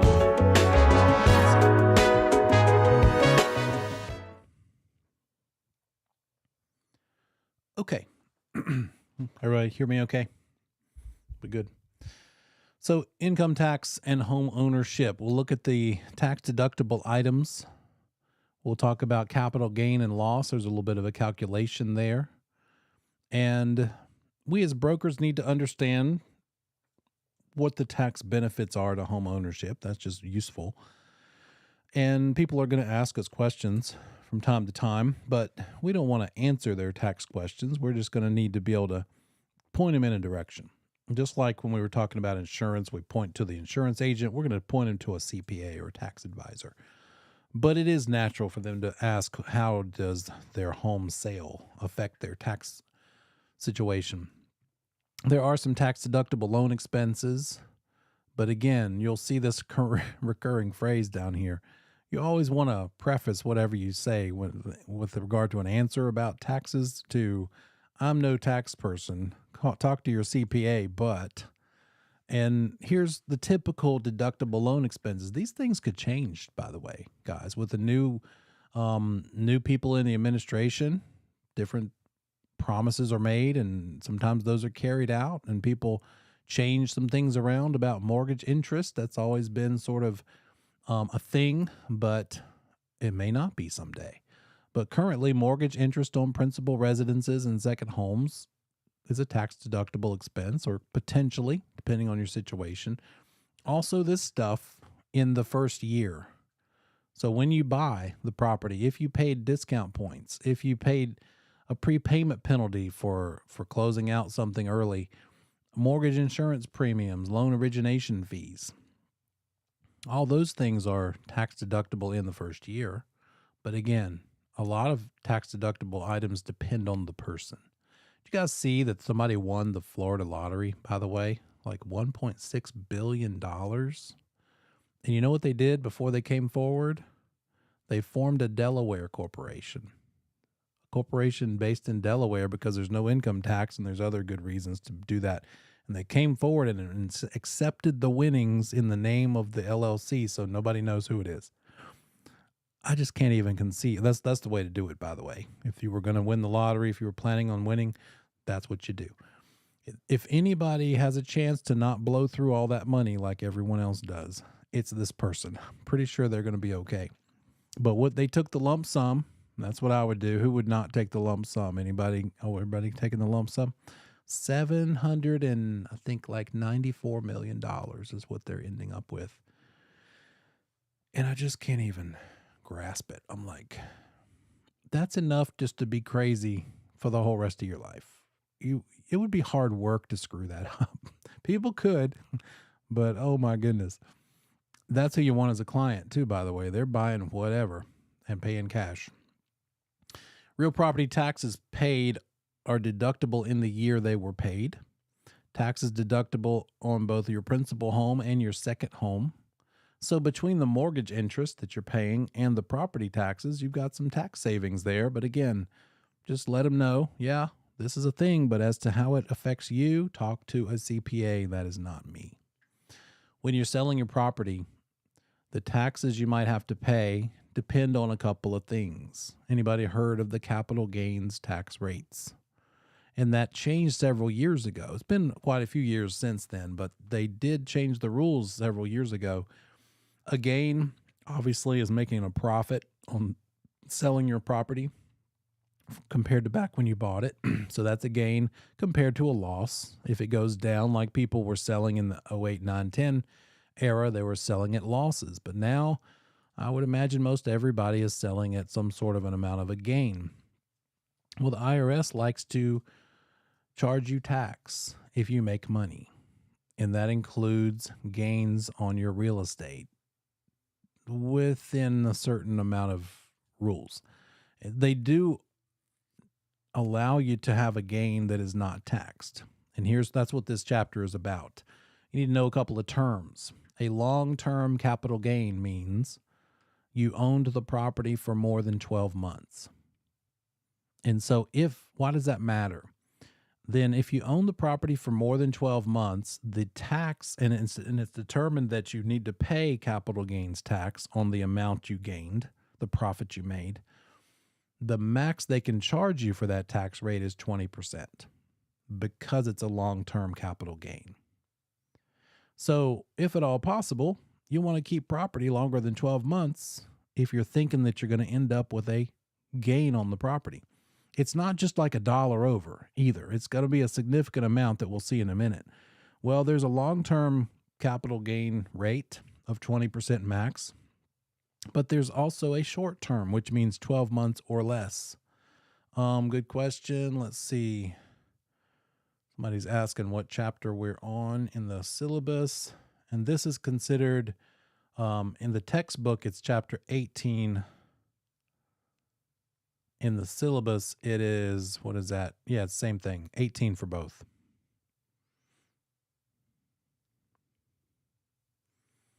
So if you keep the property for 12 months or less, welcome, then you're going to be taxed on whatever your income tax rate is. So it depends on your situation. What is your normal income tax rate? How much do you make in a year? That's kind of what that's based on. It might be less than 20. It might be more than 20. Make a certain amount, you might be in the 30% tax bracket. So it just depends on you, the seller of the property. So when calculating this gain, whether you even have a gain, it's not just any amount over. It's got to be a pretty significant amount over. And here it is.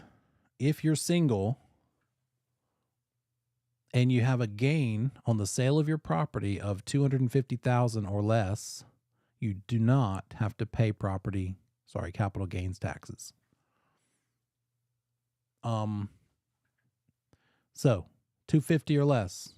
If you end up with a gain of $251,000, then you're paying tax on $1,000, right? Because it's $1,000 over the $250,000. With me? If you're married, then that amount that you are tax-free of having to pay on the gain is up to $500,000. And it's got to be a property that you have owned for 24 of the previous 60 months, or 2 out of the last 5 years. They actually count it up in terms of number of months. And so you get to enjoy that exemption, not paying taxes as long as your gain is not more than $250,000, or paying no taxes on $250,000 or less, however you want to say it. So what would you think that the calculation might be? Would it be something this simple, where we say, okay, back when you bought it, you paid $200,000. And now that you're selling it 3 years later, you're going to sell it for $500,000. And so do we just take the $500,000 minus the $200,000, which is $300,000? Not quite. It's not quite that simple. We need to factor in a couple other things besides what we bought it for and besides what we sold it for. So here are those other things. There are other expenses involved. And it looks like this. You take that purchase price. That's called your basis, the purchase price that you paid for it all those years ago or however long ago. You add to what you paid for it, however much you spent on closing costs, whatever is categorized as closing costs. You also add to it whatever improvements you put into the property. You add all of those three things together, categories, and that is what's called your adjusted basis. Adjusted because you added closing costs and improvements to it, to that purchase price. So when I gave a $200,000 number in that scribble scrabble just a minute ago, I would also need to ask, well, what did I spend on closing costs? So it would look more like this in real life. it'd be 200,000 that I bought it for. It would also be closing costs of whatever those were. Let's just say 7,000. And it would also be some improvements. Maybe I closed in the carport to make it a garage. Maybe I completely redid the kitchens and bathrooms and improved the property, and it cost $23,000 to do all that. And so what do we have here? $230,000 is our adjusted basis. That's the number we're going to start with, not the 200. So that's a testable thing. Realize, okay, whatever the test question says, I got to make sure I'm adding all these three things in together. Now let's go over to fast forward when we sell it. It's not enough to say, what did we sell it for? We're going to say, what did we sell it for? And then how much did we have to pay for closing costs when we sold it? And how much did we have to pay for those pesky brokerage fees, those agents that weren't worth what we had to pay them? And subtract all that out, and that is the amount we got. The amount realized. We didn't get the full sale price. There were expenses involved in selling the property. So if we apply that to our example, we sold it for $500, but we had some closing costs on the sale. Let's say those were $11,000 for various things, whatever they are. And then brokerage commission, we won't do a percentage. Let's just call it on 500. Let's say it was $15,000. And we subtract those from, so what is that? 26,000. So 474. Is that right?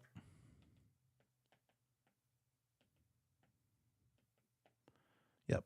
So our amount realized is 474.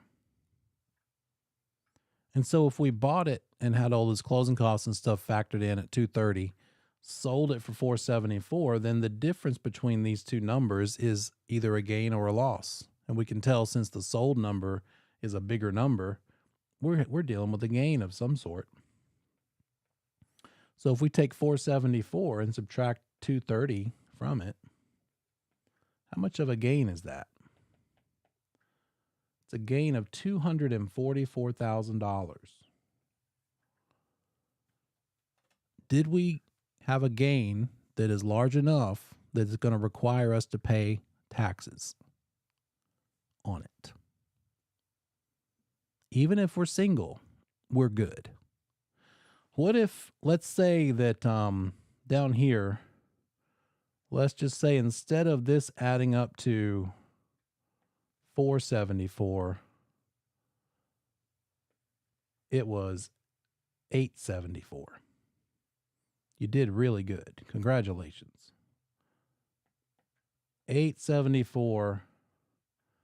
So instead of that,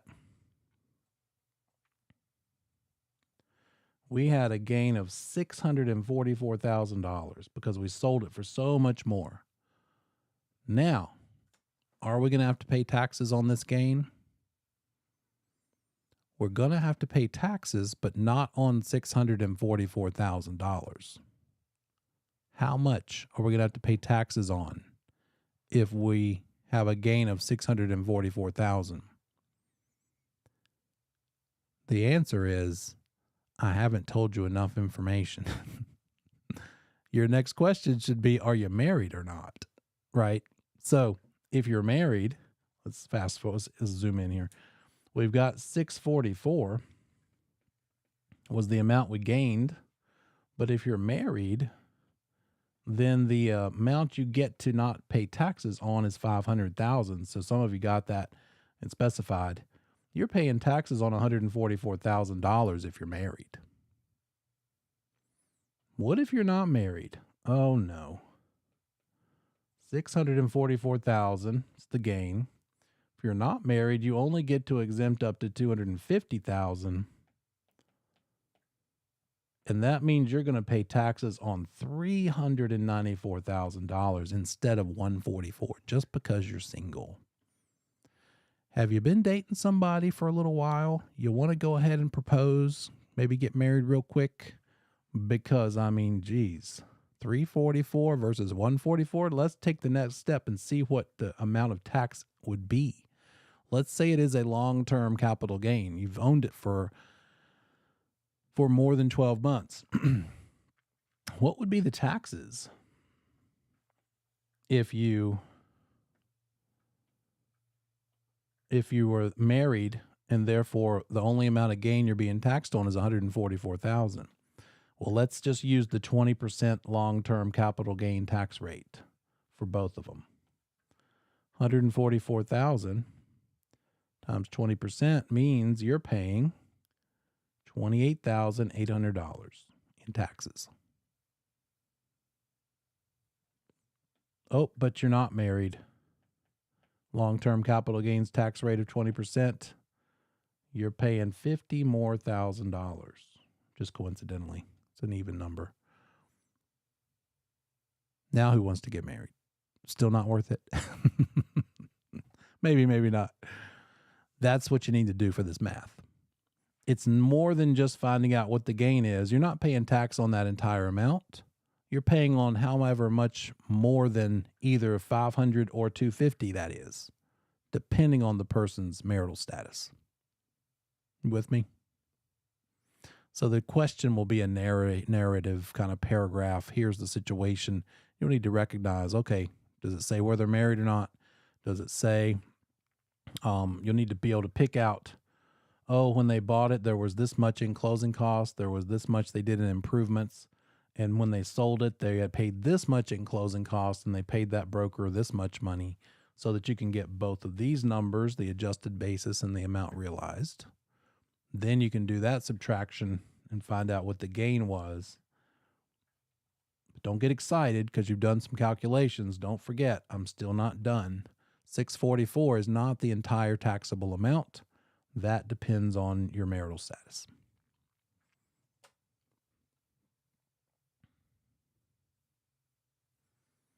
So, amount realized minus adjusted basis hopefully is a gain, but it could be a loss. And that's how they do it. That's how that person's CPA is going to do it. You might need to show your client on the listing appointment this so they understand, oh, wait, do I want to sell? Because maybe I don't want to sell because looks like I might have some capital gains here that I don't want to pay. Don't want to have to pay since I'm not really 100% deciding to sell.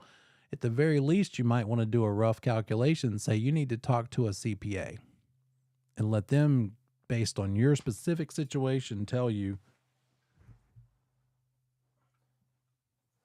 what you'd be dealing with here as an expense that might affect their willingness to sell.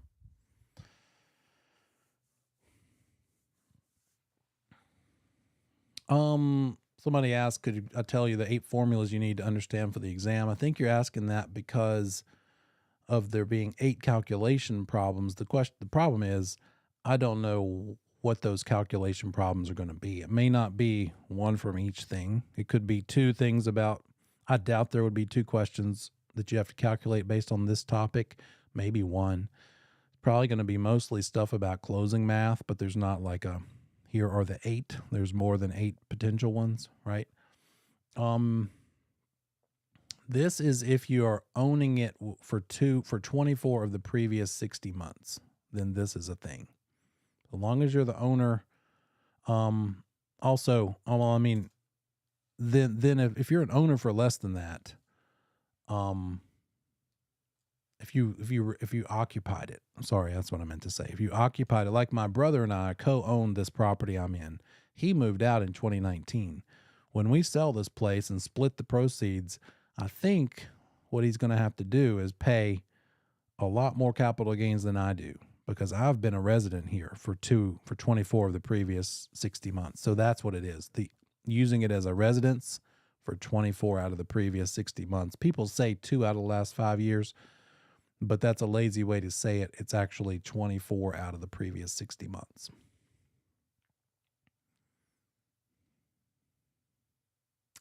For an investment property, you're going to do similar. You're going to do the basis plus the closing costs plus the capital improvements like before, but then also plus special assessments that might have been levied, minus payments of an insurance claim, minus receipts for selling an easement. That's investment property stuff. I would be surprised if they tested you to this level. They're probably going to test you on a owner-occupant situation. And then there it is. It's for residing there for this amount of time. There are some other taxable events, tax issues to be aware of. Vacation homes are taxed in a certain way. Installment sales, when you see installment sale, immediately think what? Seller financing. So seller financing affects your tax situation. As a seller, you're not getting that full lump sum. So the capital gains tax thing is going to be a little different. You're getting income over the following months of maybe 30 years' time. So it's a spread out taxable event. If you have a home office, it could be tax deductible depending on how it's set up. It can't just be that you guys are sitting in that living room right now with a laptop and you call it a home office, the whole house or just the whole room. There are special rules. So we'll see that in a second. And then this weird thing called a tax deferred exchange. Anybody heard of a 1031 exchange? 1031 tax deferred exchange? So an installment sale means seller financing. And since you're getting paid in years beyond the first year of the sale, it's spreading out that taxation over time. So that's a thing to counsel your people about. Oh, you're doing an installment sale. Talk to a CPA, see how that's going to affect your taxable situation.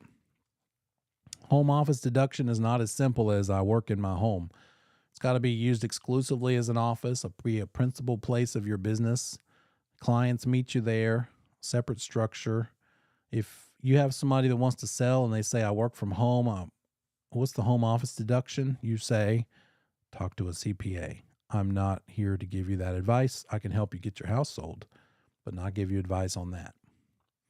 Vacation homes, it's a pretty strict definition. It's got to be something. It can't just be something you keep and go use when you want to, and you use it for 6 months out of the year.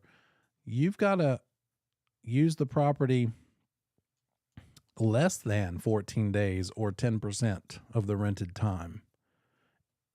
Most of it's got to be rented out to others to be truly considered a vacation home and therefore have the most deductions. So you could be disqualified from certain deductions if you use the property more than 14 days or more than 10% of the rented time. You can still use it. It's not that you're not allowed to use it. It's just that the deductions will be less. And then this 1031 exchange applies to what kind of property? What are we talking about? Residence, primary residence, or investment property?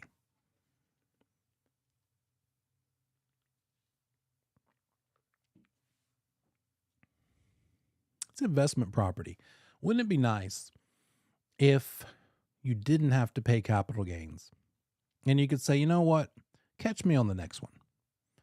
And then the next one comes around and you're like, you know what? Catch me on the next one.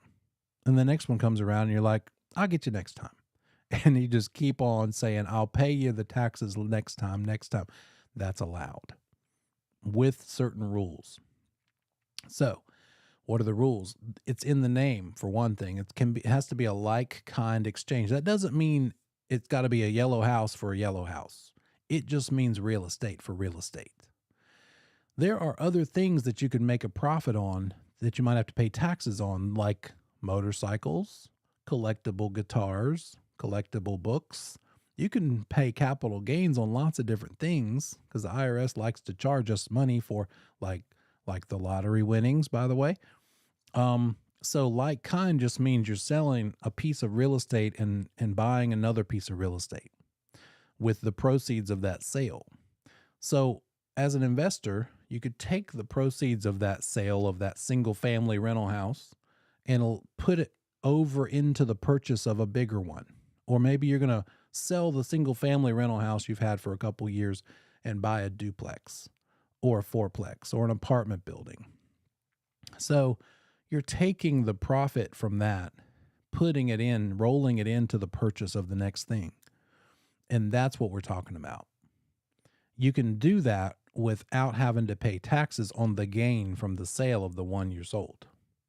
You're using all of those proceeds into the purchase of the next thing. It's not considered a sale.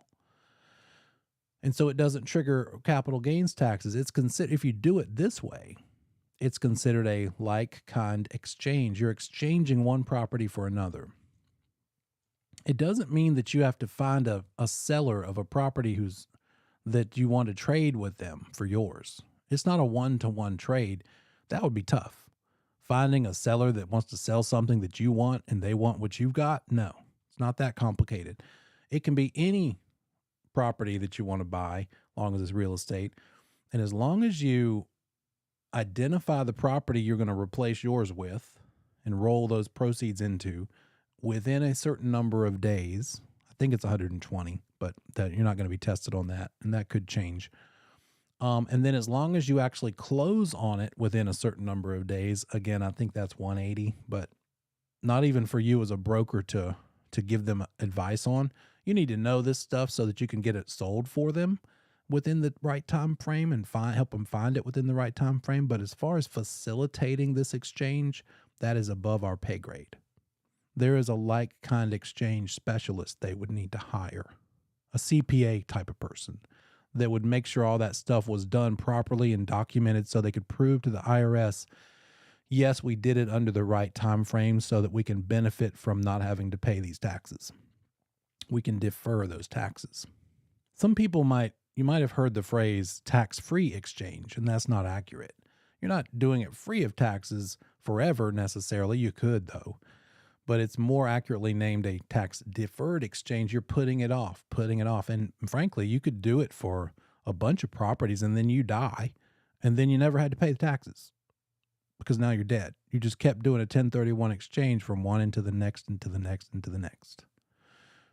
So the property's being sold is owned for business or investment, exchanged for another piece of real estate, and an actual exchange, just meaning you adhere to the right time frames, then yes, tax is deferred. Not removed, but you don't have to pay it yet. And you could just keep doing an exchange with the next one and with the next one and with the next one. What if the property you're selling gives you so much extra money that you can't even use all of it for the one that you want to replace it with and exchange into? Then the amount overage that you had extra left over is called boot. And guess what? The IRS says, oh, you got some money in your pocket from this exchange. We're going to tax you on that. So you would be taxed, or it's at least you could be taxed on the capital, on that boot, the extra that you didn't use up on the next one. I'm sure investors and their CPA tax 1031 exchange specialists that help them go to great lengths to make sure the one they're exchanging into is going to use up every bit of that money. But if somehow it shakes out and they don't, that's what would happen. They'd have leftover money called boot that is taxable as a capital gain. And that's it. That's pretty much taxation as far as what you need to know. Let's do one more math calculation about it. Let me see where we at.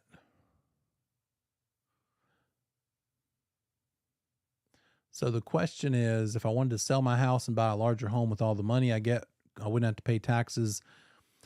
If it's the house you personally reside in, then you can't do a 1031. 1031s, if that's what you're asking, is only for investment or business property. But you could possibly not have to pay the capital gains taxes because of the first thing we talked about that we're going to do a little calculation on now. So the exchange, the 1031 exchange, is only for investment or business property. So let's do another scenario here. Let's say back when we bought the property, we bought it for $330,000. We had to pay some closing costs back when we bought it of $11,000. And we spent some money because it was a fixer-upper, and we put about $47,000 in improvements in the property over time. That's what happened when we bought it.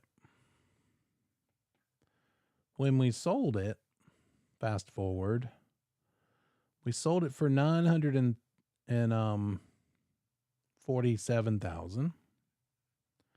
Our closing costs that we had to pay then were, let's say, $17,000.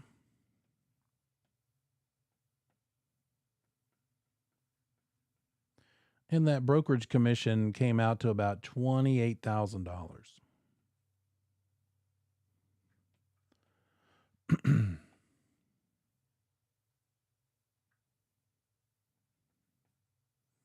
So, what is our adjusted basis?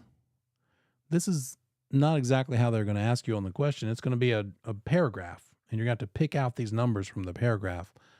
But the closing costs from when you bought it, the improvements you spent on it over time, we're going to add all those things together. So 330 plus 11 plus 47. 388,000 is our adjusted basis, because that's how much we spent. Fast forward to when we sold it. What are we going to do with the closing cost and the brokerage commission over here? Are we going to add it, or are we going to subtract it from our sale price?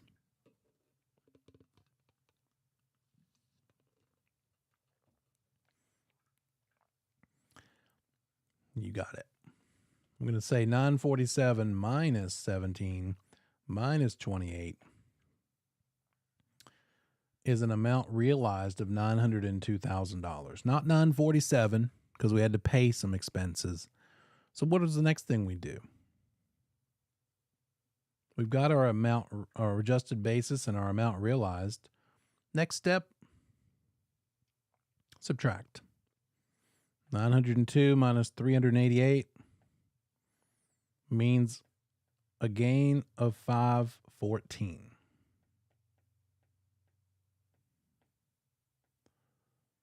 The test question will give you some more information, like what? What are we looking for next that we need to know? Now that we know how much we gained, are we taxed on that entire gain? No. We're either going to be taxed on an amount over 250 or an amount over 500. And so we need to know, are we single or are we married? Let's be married. So in that case, what are we going to subtract from this 514? If we're married, we're going to subtract 500. We're going to see how much over 500,000 is our gain. And it's $14,000 over. What's the next question we need to know? What's our tax rate? So you need to know, is this a long-term or a short-term capital gain? It's a short-term capital gain. And you're in a 37% tax bracket. I don't even know if that's a thing, but it is for this problem. So in that case, since it's a short-term capital gain and it depends on your particular tax bracket, we need to find out what is 37% of that 14,000.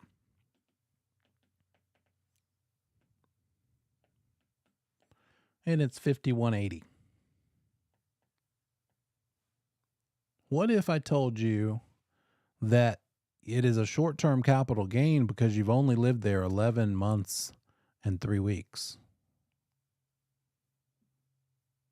You mean if I live there another 1 week and 1 day, instead of 37,000, we can calculate this based on 20%? Did I say 1,000? I meant 37%. Okay, I think I can live there a little longer. Then forget all this. Let's see what 20% of 14,000 is.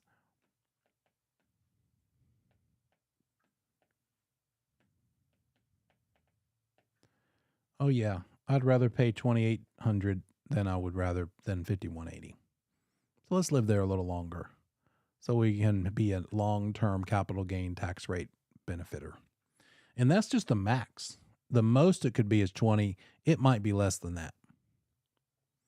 And there was talk with an election that they would change recent administration election. They were talking about changing that 20% long-term capital gain tax rate. So that's a thing that can change over time. And just that's why we tell people what could happen, but point them in the direction of that CPA. You got it. All right, marching on. Next thing. Construction. I like this one a lot. I wish it was a longer requirement than it is. We'll get through it real quick.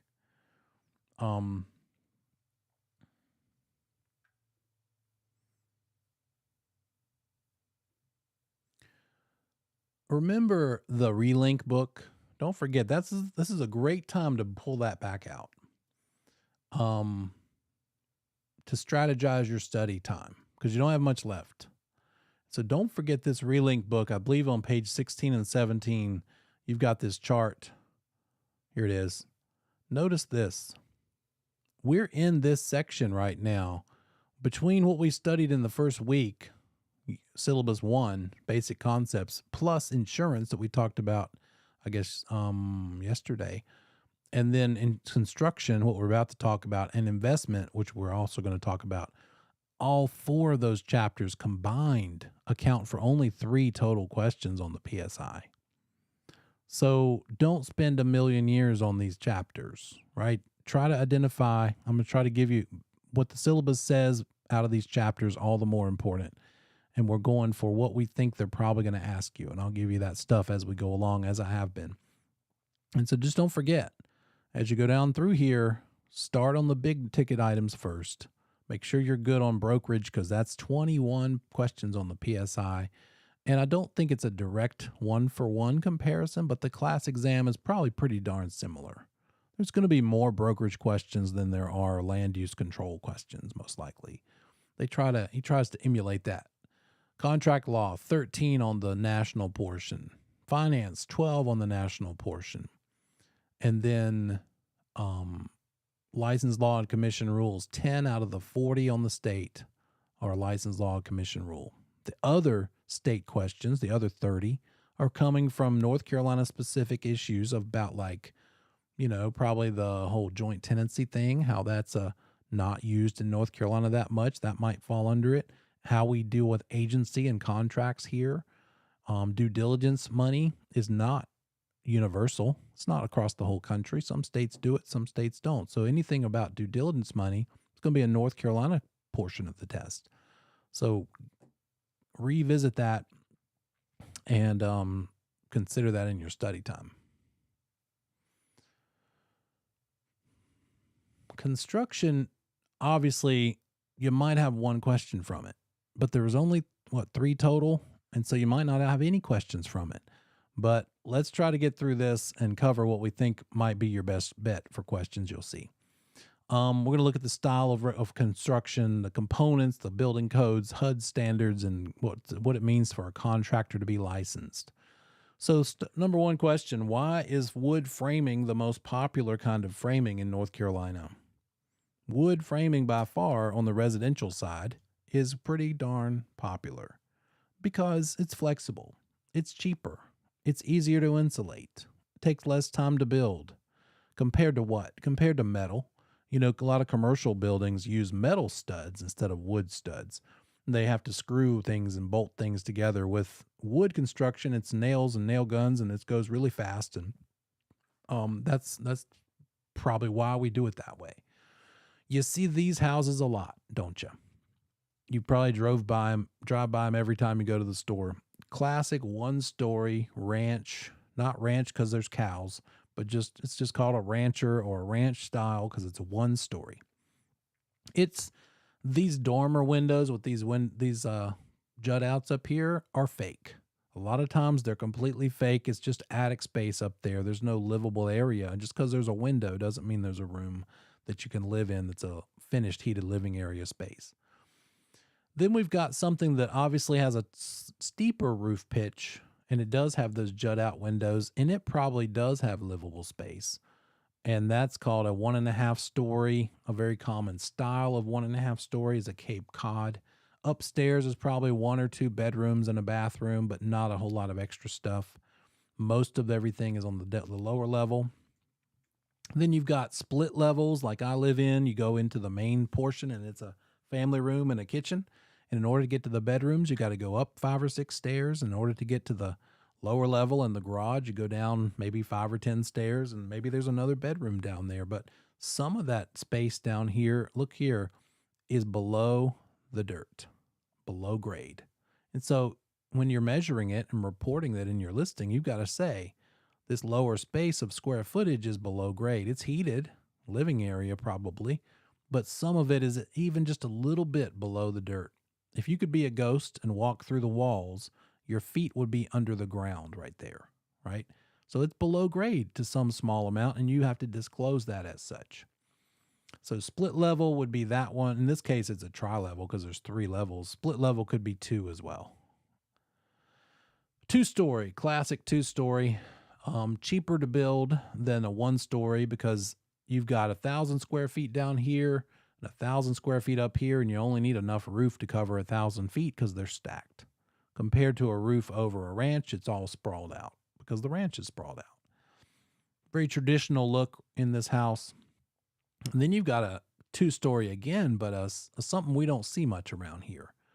In this state, we see it a lot more in Florida, California, more tropical environments. Yeah, I've seen it too, Tara. People are not reporting it properly. But with contemporary, it's the clean lines, no shutters. Quite often it's built out of stucco or synthetic stucco, and it's just very neat and clean and crisp, right? This is a 1-story contemporary. It's a pretty tall ceiling. They have tall doors. Some of the new luxury houses, like multi-million houses, have you seen them on Instagram? They've got some of the new front doors of these houses are literally like 20 feet tall. You look like a fairy tale character opening that front door, and they are on purpose enormous. They're like 3 or 4 times the height of the person. But this contemporary style, again, here's one made of stucco, clean, straight, crispy lines, no shutters. Looks like this on the inside. Your contemporary interior is going to have, again, continuing the theme. Not a lot of overhead cabinets, maybe even exposed shelves sometimes, maybe even no cabinet handles. And then over here, a lot of times if there is a fireplace, there's no mantle over it. And sometimes there's no hearth under it. This thing that you could sit on here, maybe it goes straight down to the floor. So out of those types of structures that we just went through, which is the most expensive to build? 1-story, 1.5, 2, split level? In general, the ranch, the 1-story, costs more because it's a bigger footprint. It's sprawled out, bigger roof, requires a larger lot probably. So the lot expense is more. So there's that. Keep in mind about the ranch being more expensive. And then the rest is going to be about how it's built, the components of the structure. And so it all starts with the feet, right? The footings. When you're standing up as a human, your feet are your foundation. So the footings are the foundation. The footings are concrete that is poured into trenches that are dug so that the building is on a firm foundation, right? It's dug down to where the soil is really compacted and packed in and solid. You wouldn't build a house on a beach unless you dug down pretty far to get past the sand. You would need to get down into the dirt layer, right? So that's why you see beach houses on stilts, and they have to dig down past a lot of sand. So we're going to be looking at what footings are, what foundation walls are, and what piers are. So it's a lot of vocabulary. This construction chapter is all level 1. All recall, just know your definitions. So footings, very testable. What's the lowest part of construction? Footings. The very lowest part of the structure is what's buried in the ground, and it looks like this. I'm going to be flipping back and forth. This is step 1 of building a house. But after grading the lot, they dig trenches in the shape of the footprint it needs to be.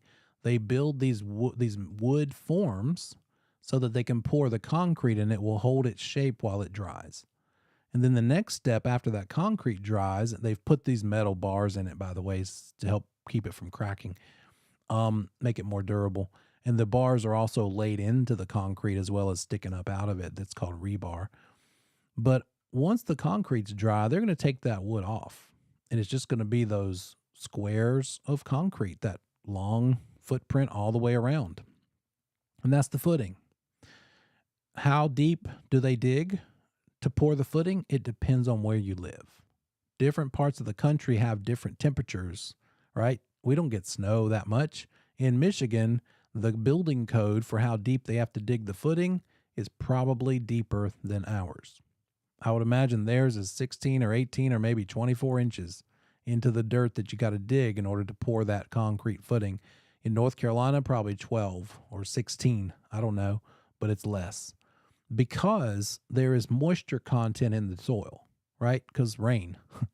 And over time, the soil can be kind of soggy. It can be kind of dry, but there's always some amount of moisture content. And so when it gets super cold, the frost line is how far into the soil that moisture will freeze because of how cold the atmosphere is. And so our frost line is shallower in North Carolina than other places. It gets way down deep. It freezes further down in other places. So you've got to get down below the frost line so that what happens when water turns into ice, it expands. So that would heave up and push up these footings up out of the ground and therefore make the foundation unstable. So you got to dig the footing low enough to get below the frost line, and that's going to come back around to what does the building code require. So that's footings. On top of the footings, we're going to start building upward, the foundation walls. And it depends on the type of foundation. Is it slab? Is it crawl space? Is it basement? But depending on that, the foundation is what sits on top of the footings. And then on top of the foundation, you start building the wood framing. So it goes from footings over to the foundation wall. And you can see now we've built on top of the footing. We've come up with brick and block all the way around the perimeter. They've gone ahead and installed these black squares, rectangles. These are vents so that crawl space area can be vented. Maybe the vents get open, maybe they get closed throughout the year, depending on the season.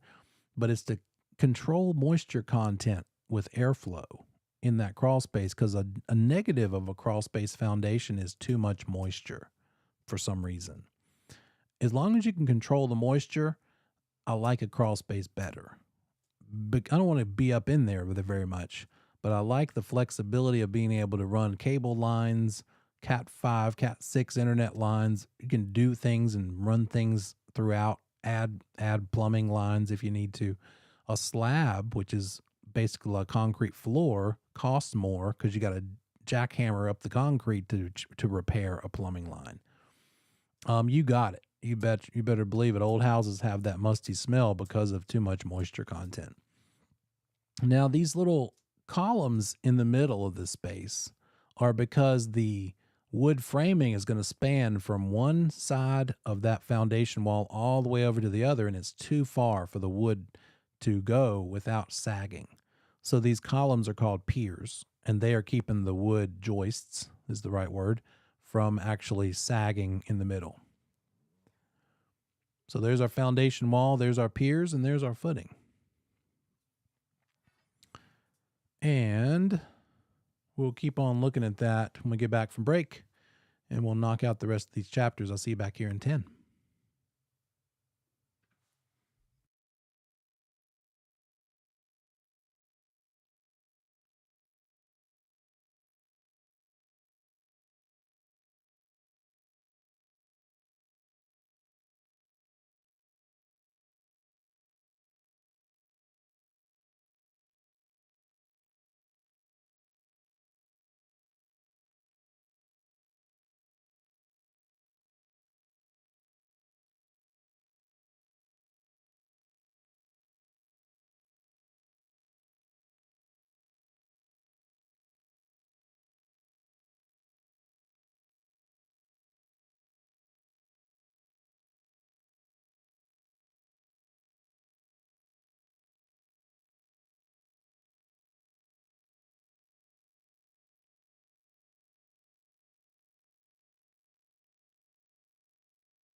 All the lawsuit videos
Welcome back.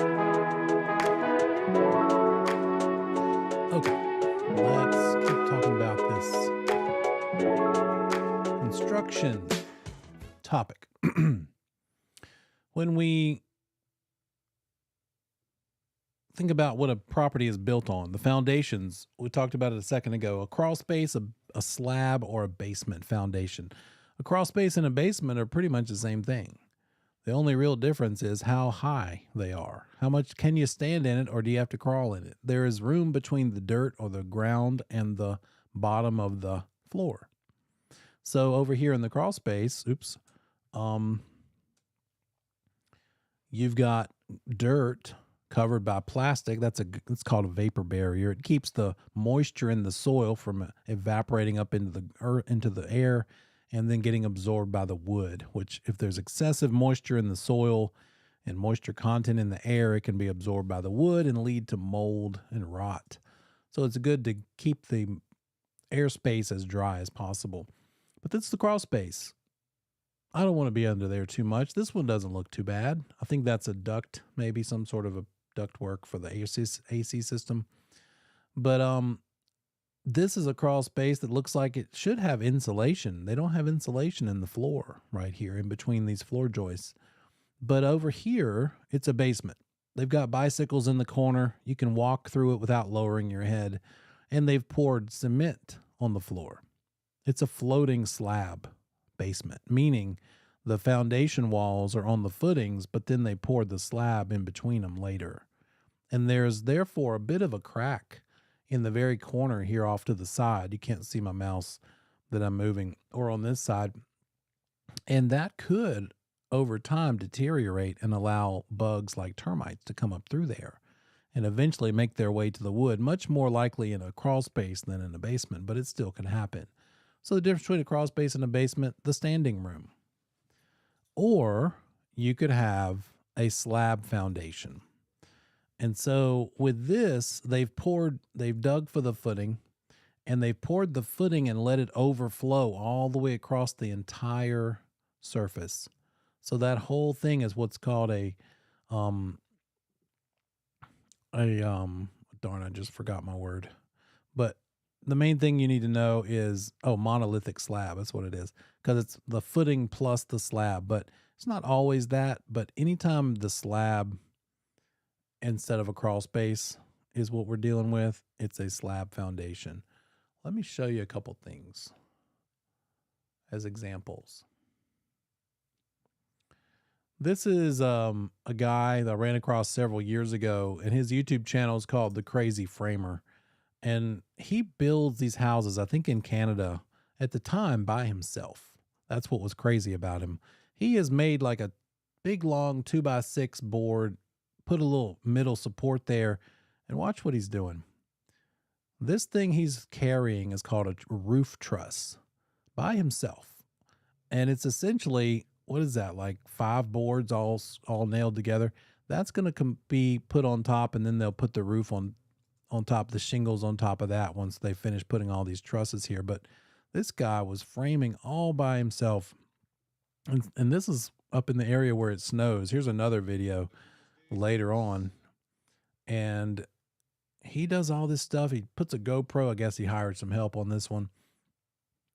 And you can see the different components of the house. He's slinging the saw around and his nailers, and look how fast he goes. But you can see how that house is put together. When it's green wood like that, it means it's treated for termites because that wood is going to be close to the earth or maybe even in touch with the earth. The first level up against the foundation wall. So termites that might come up from the ground, if they start nibbling on this green wood, they would stop, either kill them or deter them from even wanting to chew before it gets to the non-green wood. So it's a sort of termite protection. And here is what a slab foundation looks like compared to that crawl space. Pretty straightforward. That's probably just for a little outbuilding. But you can see for an actual house, they have a bunch of rebar, metal bars inside before they pour that concrete. And they've buried all of the lines, all the plumbing lines in that concrete. And it's going to look like this eventually. And they'll have some things poking up that'll be straps that they will secure the wood framing to. Some areas are more conducive to hurricanes than others, so you have to have more strap downs because they're more likely to have high winds. But these are slab foundations. The plus of a slab foundation is it's cheaper to build. So it's going to be if you're saving money when you pick a new construction house to buy, that's your cheapest choice. The downside is, as is mentioned in the chat, is that if you get a leak, I'm not sure how often that might happen, but you would have to jackhammer into the concrete to find the plumbing pipe and fix the leak and then pour new concrete over, and it'd be a big mess compared to a crawl space or a basement. So slab, footing, there's your footing, and then these little guys. These termites is what I'm talking about.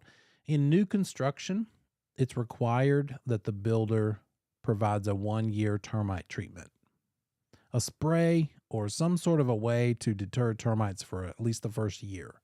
The wood has to be treated, and then after that year, the owner can choose to keep paying money every year to have a termite company come out and make sure they haven't come back. And if they have, they'll treat for them. But that's called being under bond or a termite bond. It's not required, it's an option.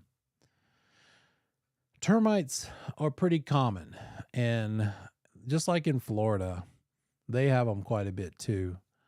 But the good part about them being common is we know how to handle them. We know what to do with them. Here's what they look like. They're blind, and they live in the dirt, and they come up into the house sometimes, not all the time. And they could be eating that wood and you'd never know it, because here's inside the house. Here's the baseboard around the bottom of the wall, and they didn't know. This is a long time of damage. Look at all that damage. And then finally it got to where maybe the surface of the baseboard looked like this, kind of right near my head there, and or just a little bit wavy. And the inspector poked it with a screwdriver and it went punctured right in. And then as they dug away, they found all this damage that had been happening over time. So those areas that are closer to the ground, there's some damage in this picture that's going to, as an inspector pokes around with a screwdriver, they'll uncover more and more damage. And they could just eat their way right up the wall, inside the wall. In this case, they are cutting away the sheetrock to get behind the wall, see how far up they went. They might go another 5 feet up and cut another hole to see if they made it that far. I've seen that done before. And yeah, to treat for termites, if they are found and they're messing up your real estate transaction, typically we would ask the seller to pay for a treatment. And quite often, this day and age is probably more, but back in the day, it'd probably be something like $1,000 or $1,200. And what they would do is the termite inspection or the treatment company would go around the perimeter and drill holes about 18 inches down and inject a termite killer poison around the house every so many feet, 2 or 3 feet, 18 inches in, and then fill those holes back up with like a cement filler so that the termites are, again, deterred from coming up into the house.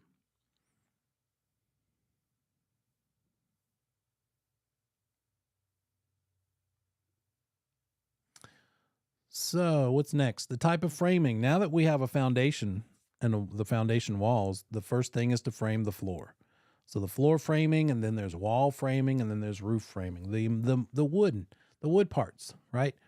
When it comes to the floor, it looks like this. So we've got those foundation walls, and they're around the perimeter, but the wood part, the lowest wood part, is called the sill. Sill, S-I-L-L. That's another potential test question. What's the lowest wooden portion of the house? The sill. You might also hear it be called the band sill. It's the first piece of wood that goes around the perimeter wall. The floor joists are resting on another piece of wood called a girder. The girders are bigger and they go across the longest span. Then the joists go perpendicular, the opposite direction across the girders, supported by them. This pier, this column there, properly done, it should have its own little square footing that has been poured that it rests on. And then the girder on top of that and the floor joist on top of that. Once they have those floor joists all the way across the opening, they're going to put the flat piece of material, sheathing, the subfloor. There's a lot of sheathing. There's wall sheathing, floor sheathing, roof sheathing. That's just the skin, the sort of the surface, the flat piece, 4x8 plywood, or in this case, it's called oriented strand board, OSB. You won't be tested on that, but the subfloor rests on the joists. When we keep on going, we get to the wall framing, and here's a point. The word sill applies in several cases. The band sill is the lowest wood where it's on top of the foundation wall, but also the door sill is the lowest part of the wall. The window sill is the lowest part of the window opening, and you can see that they've framed out for a window to be in this square hole. But if it weren't for that window opening, there would be these long studs every probably 16 inches. Some areas they could be 24 inches apart, but that's going to depend on the building code. But when it's an opening like a door or a window and the stud has to be cut, then there has to be a bigger piece across that opening called a header to handle that extra load from where those studs were cut so that they can put a door or a window in there.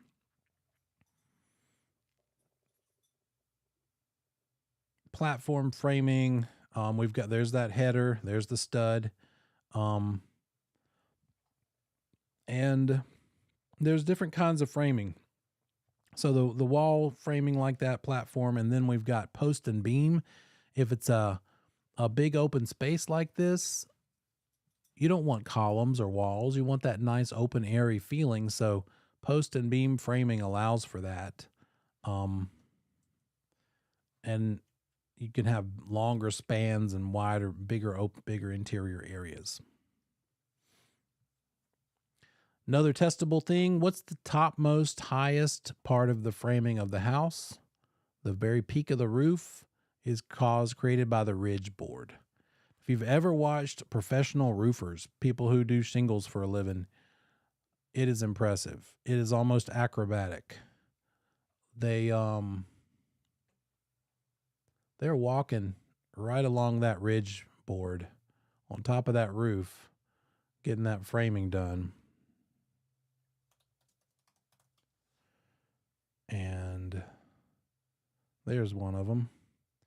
He's right up there near the top. And so this thing coming at you right here that's the ridge board for that part of the roof.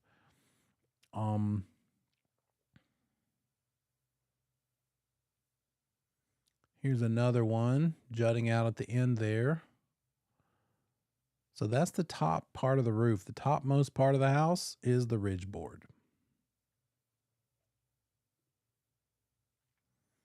And then attached to that ridge board along the way, every so often, every so many feet or inches, is the rafters. And the rafters are what they're going to put the roof sheathing on, and then they'll put the shingles on top of that.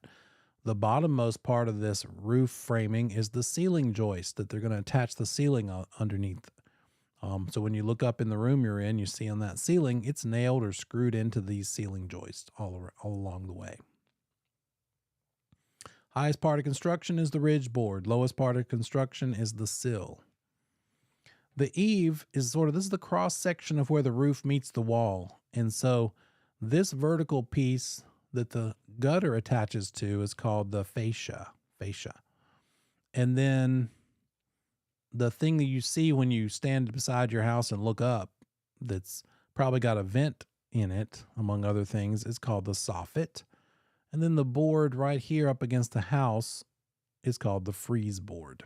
Fascia and soffit are probably more common terms to know. Here's what happens once you're finished framing. You need to put that sheathing, wall sheathing on all the way around. You can see here the opening to the garage door. There's the header for the garage door opening. And then eventually that sheathing is going to be covered by the finished siding, which is in this case looks like maybe vinyl. Could be hardy plank or cement composite or wood or brick or synthetic stucco. Some windows. Probably don't need to know these terms. The vertical part of the window grid is the mullion. The horizontal part is the muntin. And then again, the sheathing goes all over the house, the floor, the roof, as well as the sides. So here's the roof sheathing, and then they're going to nail the shingles on top of that after they put some paper over it. What do the roofs look like? In this part of, in North Carolina, the most common type of roof is this one, the gable roof. So you've got that gable end. You could have one that looks like a barn. That's called a gambrel roof, or a hip roof that doesn't have that open end. It kind of closes it down like a hat. So another testable thing, the most common type of roof, gable roof. There you go. The roof is going to be steeper if you need more living area under it. So to have this bonus room up here with this little window requires a steeper roof. If that roof were shallower, there wouldn't be enough room to stand up there and have the additional room. So more modern houses have more rooms up there, and therefore the roof pitch has gotten steeper over time. And it's a pitch, meaning it goes up a certain amount and over a certain amount. So what's the pitch of the roof? Different building codes, different types of houses, they'll say the roof pitch needs to be this to allow proper water runoff. We don't want it to be too shallow because we don't want water just to stand on it. This roof has got some problems. This metal stuff against the brick is called flashing, and that's anywhere that we're worried about water intruding in. You've got a brick chimney jutting up out of the roof, so it needs flashing all around it. Not sure how well it's doing its job. Once everything is studded in and framed in, now it's time to run the electrical lines and the plumbing lines. Then we can put the insulation in there. And insulation is dictated by R value, resistance to heat transfer. What's the R value? The walls, the building codes will dictate that the wall insulation has to be at least, fill in the blank, I don't know what it is, maybe 19 R value, R19. And the ceilings may be R26. I'm making up numbers, but that's what how the R is utilized. Once all that insulation and the guts of the wall are built, we're going to cover it with the sheetrock most commonly. Older houses, your grandma's house might have used paneling. Who's got paneling or paneled houses in somebody's house that you know? Sheetrock or drywall is the most common because it's the easiest to use. It's easy to install. It's quick to install. Somebody that knows what they're doing. Some of these guys that hang sheetrock, it's just an art form. And they're walking around on stilts attached to their shoes, and they can just spread that. Those white lines are made from, it's called joint compound or mud to cover the nail holes and the seams between the panels. And they do all that and sand it nice and smooth before they paint. So it looks like one nice solid wall when it's done. Heating and air. HVAC stands for heating, ventilation, and air conditioning, and it's rated for BTUs as far as the heat system goes. Oops. Lost my cursor.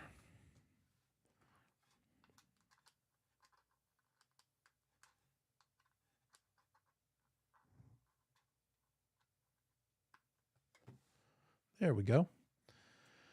So it's rated for BTUs, British thermal units. How many BTUs does this furnace provide? You don't need to know much more than that. So you've got an air conditioning unit outside and you've got the unit on the inside. This is a heat pump situation. So they're having airflow and it's conditioned, either cooled or heated throughout the house. And there's a thermostat. Sure you're familiar with all that stuff. And then when you're building a new house, it's got to be built to a building code, a minimum standard of construction for safety. And so it's all about the state code versus the county or local code. And just like everything else, the stricter code must be followed. So if the state code says you have to have R10 insulation in the walls, but the local code says R20, you're going to have to spend more money for that extra R value insulation because you got to adhere to the stricter code. Along the way, while it's being built over those 4, 5, 6 months, maybe longer, the city inspector will come out. The builder will call them and say, come check my electrical, make sure I'm good there before I put the sheetrock on, before I put the insulation on. At each stage in the construction, a county or city inspector will come and verify it's all been built to code before they can do the next step. And that's the main cause of delays, is building it in an order, getting all those inspections before the next step can be done. So local state licensed inspectors are enforcing the building code. As a broker, our main thing is that we need to make sure that any extra improvements, add-ons, additions are permitted. Did you get a permit for that garage you built? I built it myself. Okay, great. But did you get a permit? Meaning, did you have an inspector come check it out along the way while you built it to make sure it's safe? If it's not permitted, they might have to tear it down or have it inspected again and somehow verify that it was built properly. It could be a big deal. But as a broker listing that property, we need to make sure we tell the world whether it's a permitted space or not. And it's on us to discover and disclose that. When it's being built, all those inspections over the time have led to this moment, to issue the certificate of occupancy saying we've done everything, we've looked at everything, it's been inspected, everything checks out, and now it is safe to be lived in. It is safe and habitable. Passed all inspections, ready for occupancy. Once it has the CO, now it can be closed. Can't close without a CO because you can't live there without a CO. They won't let you move in without a CO. The certificate of occupancy is that end goal to allow this thing to be done. Department of Housing and Urban Development might require higher standards for government-backed loans. If you are going to finance buying a new construction house with FHA loan money or VA loan money, to build it, the developer or builder had to build it to a higher standard in order to allow it to be bought by somebody financing it with an FHA loan. And so minimum building standards that might probably be higher for government-backed loans, more restrictive than local building codes. Who builds houses? Well, it's got to be somebody that has the credentials, and the credential is a general contractor's license or a GC license. If you're hired to build or renovate something for someone else that costs more than $30,000, you need to be a general contractor and have the license. That's why people who decide they don't want to go through that process, it involves a lot of study. It's a lot of work, and you got to pass exams and know all these building codes and know how to find them in the manuals and stuff. It's not easy. And if you can't do it or don't want to do it and go to that level, you could still build things for people as long as it didn't exceed $30,000. So you could do a nice deck, an addition, do it in a way that it doesn't go past $30,000. And in that case, you could do construction without getting the contractor's license. But once it goes more than 30, you got to have it. That is construction. And tried to highlight what I thought would be your testable items there. So keep that in mind. Let's look at real estate as an investment.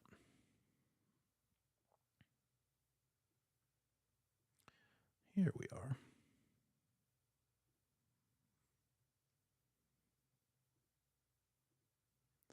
All right, just super basic in real estate investment. It's really more, just more terminology than anything else. So No math calculations. Congratulations. Equity and equity buildup. We're going to see what that means. Leverage, cash flow, and appreciation. Notice it says cash flow after debt service. That's what cash flow is. It's net operating income minus the cost of the mortgage, which is called debt service. It's also, cash flow could also be referred to as before tax cash flow, or cash throw off. Cash throw off is another term that means cash flow. What are you left with after paying all the expenses? What is equity?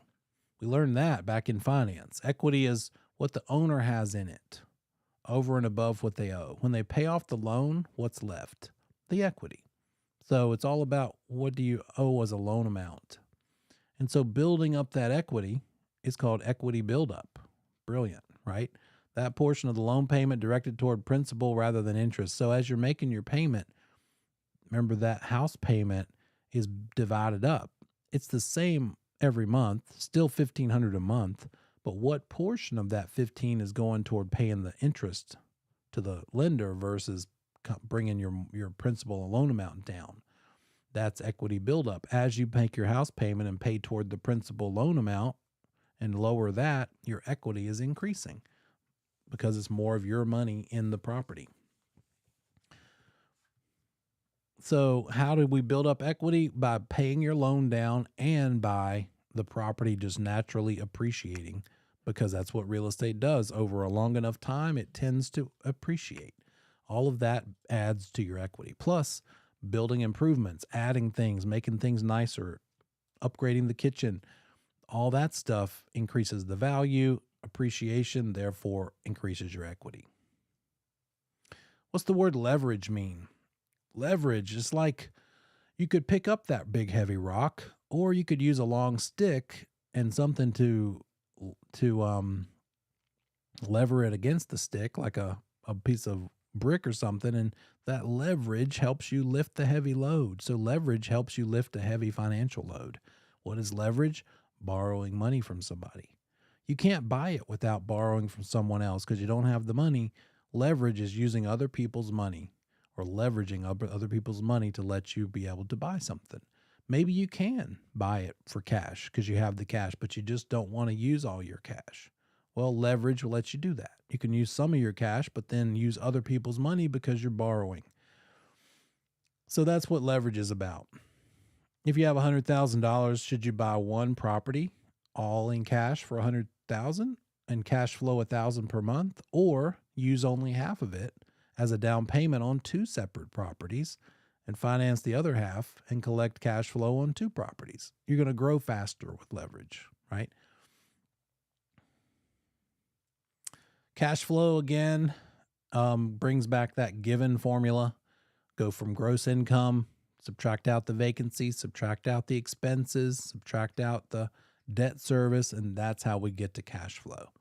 It's the net spendable income from an investment after deducting all the possible expenses.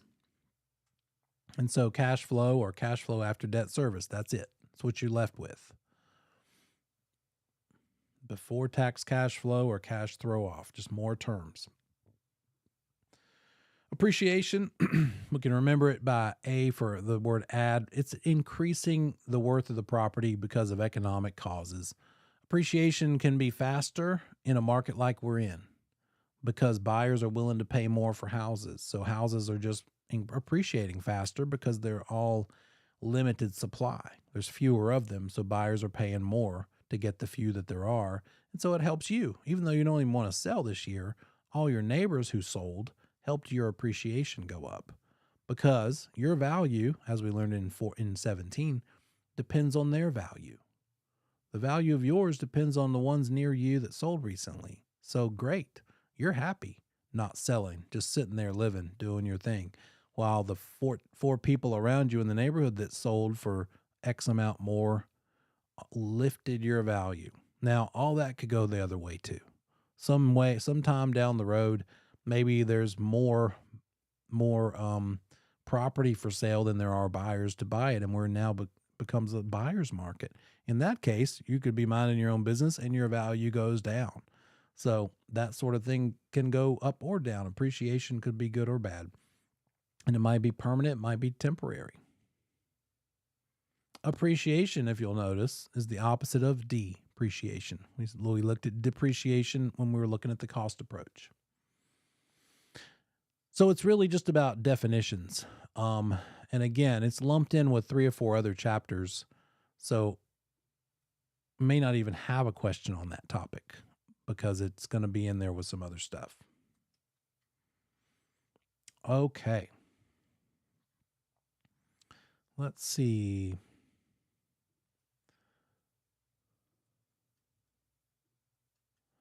So that's it for the main content.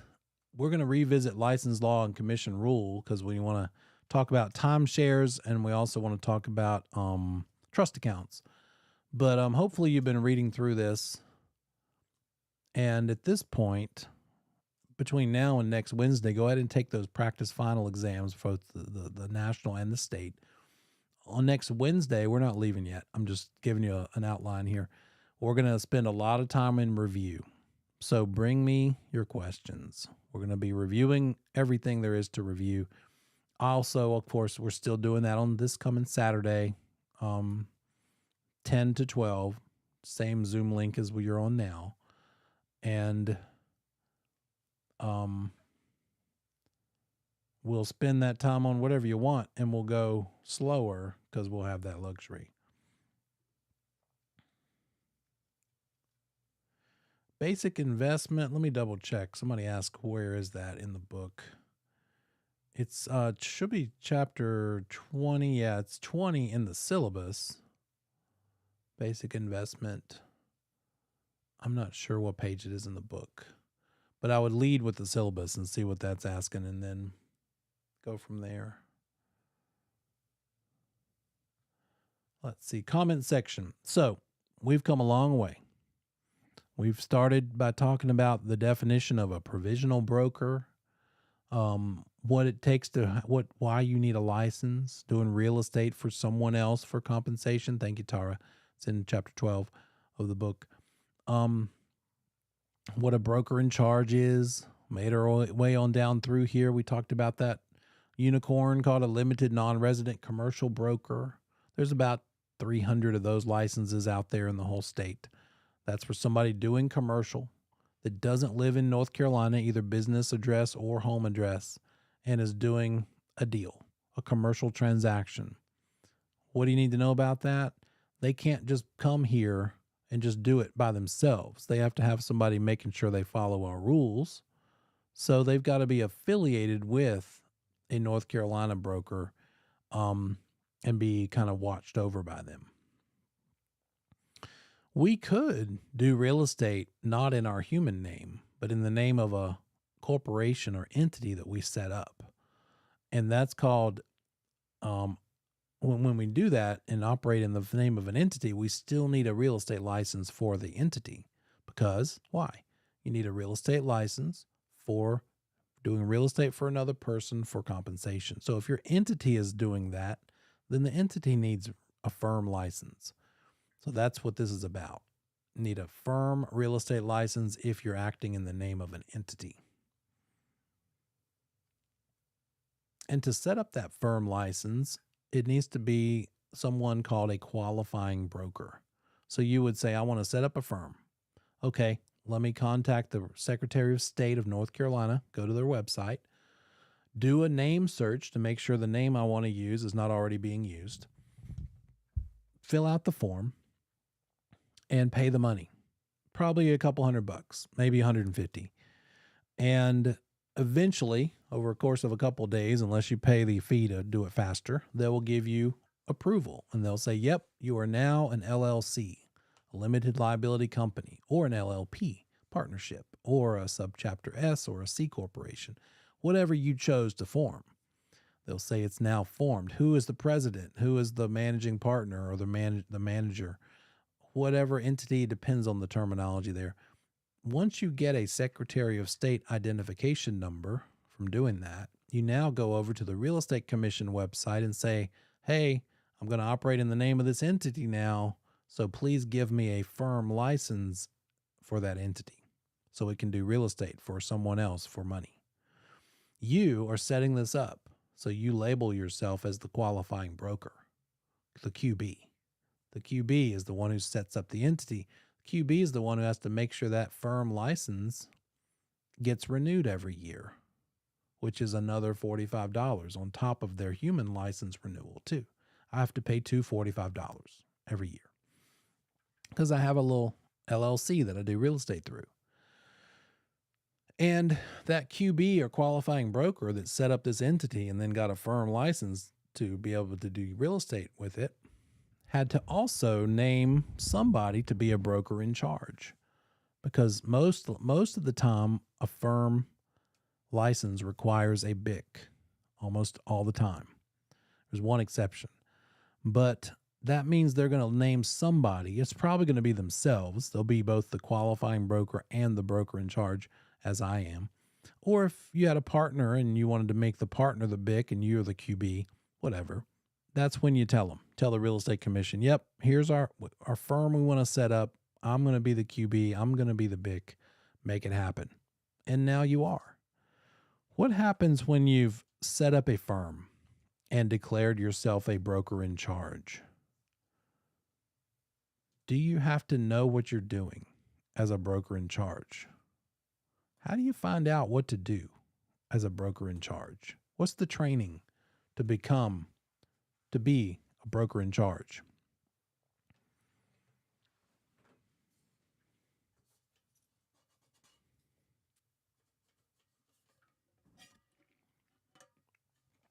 What's required to become a broker in charge?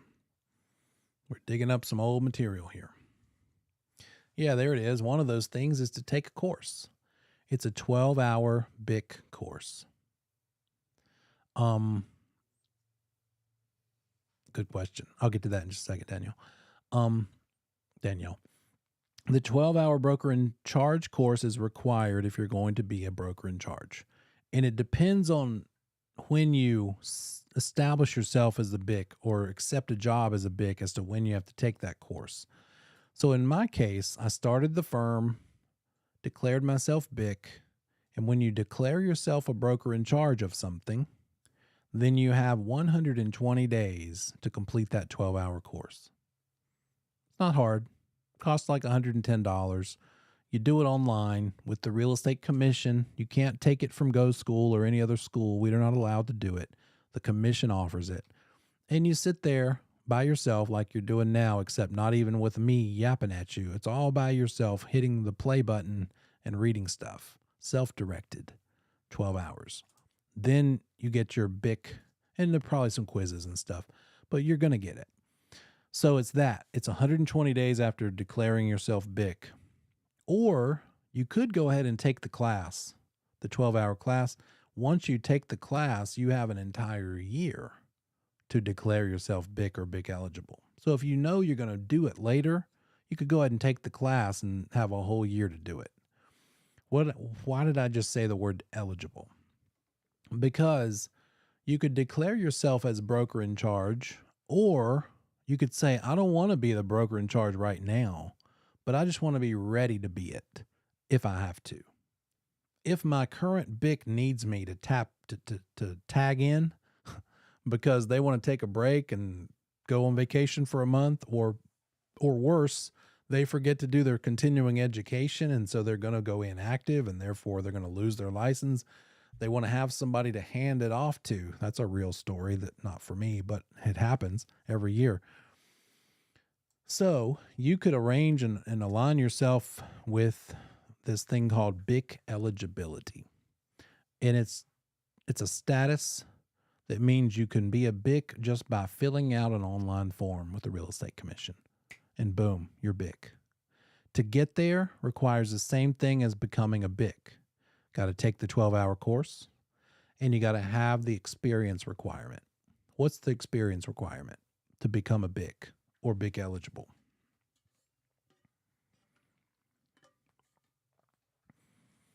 Can't be brand new. 2 years full-time, 4 years part-time. Great job. Can't be obviously, because of that, you can't be a provisional broker. You can't be a provisional if you have 2 years full-time experience, by the way, because you should have gotten rid of that provisional status within 18 months. Um, so once you've have the experience level, taken the 12-hour course, and gone online to the Real Estate Commission website and filled out the form saying, make me BIC eligible, here's my proof that I've done what I'm supposed to do, then you are. And the only thing that changes from there forward the rest of your career is that you take a different version of the continuing ed course. Mostly the same content. It's just less content of the general update, except they pack in another 20 or 30 minutes of BIC related stuff. So they shorten everything else so they can fit that into the same 4-hour time period. I teach the BIC up and the Gen up, and it's not much difference in prep. Just a little extra section. And that's it. There's no extra money. You're paying for some sort of an update, whether it's a Gen up or a BIC up. So it's still $50-$60 to take that portion of your CE. You still take an elective like you would normally. But there's only extra cost or time is the course and the money to take the course that one time. Everything else to maintain it, just the BIC up course instead of the Gen up for your CE. So that's BIC eligibility. The question in the chat was, an LLC is not a must, is it? No, it's not. You don't have to do that. What are the pros of having it listed with an LLC? What was my reasoning for going with an LLC? Okay. The benefit of an entity, LLC, LLP, C or S, whatever it is there are more tax deductions. Also, there's some liability protection. If they sue me because of real estate, they're suing my LLC because I'm doing real estate in the name of it. Instead of suing Neil for Neil's house and Neil's car, they're suing Neil's firm and whatever it owns. Guess what? It doesn't own much, right? It has money as long as it takes that money to get into the account before I can take it out of that account and put it in my Neil Pender human account, right? As a paycheck kind of thing. So that's the reason. The requirement, do I have to set up an entity to sell real estate? I didn't have to. I could have. What's the opposite of having an entity? When I set up my little Impact Carolinas Realty thing, if I had chosen not to set it up as an LLC, I could have done it as what's called a sole proprietor. You're going to start out that way. When you get your license, you will be a sole proprietor with an inactive provisional license. You'll pick a BIC, affiliate with a firm. Now you'll be a sole proprietor, affiliated with XYZ firm, and therefore active license, provisional status.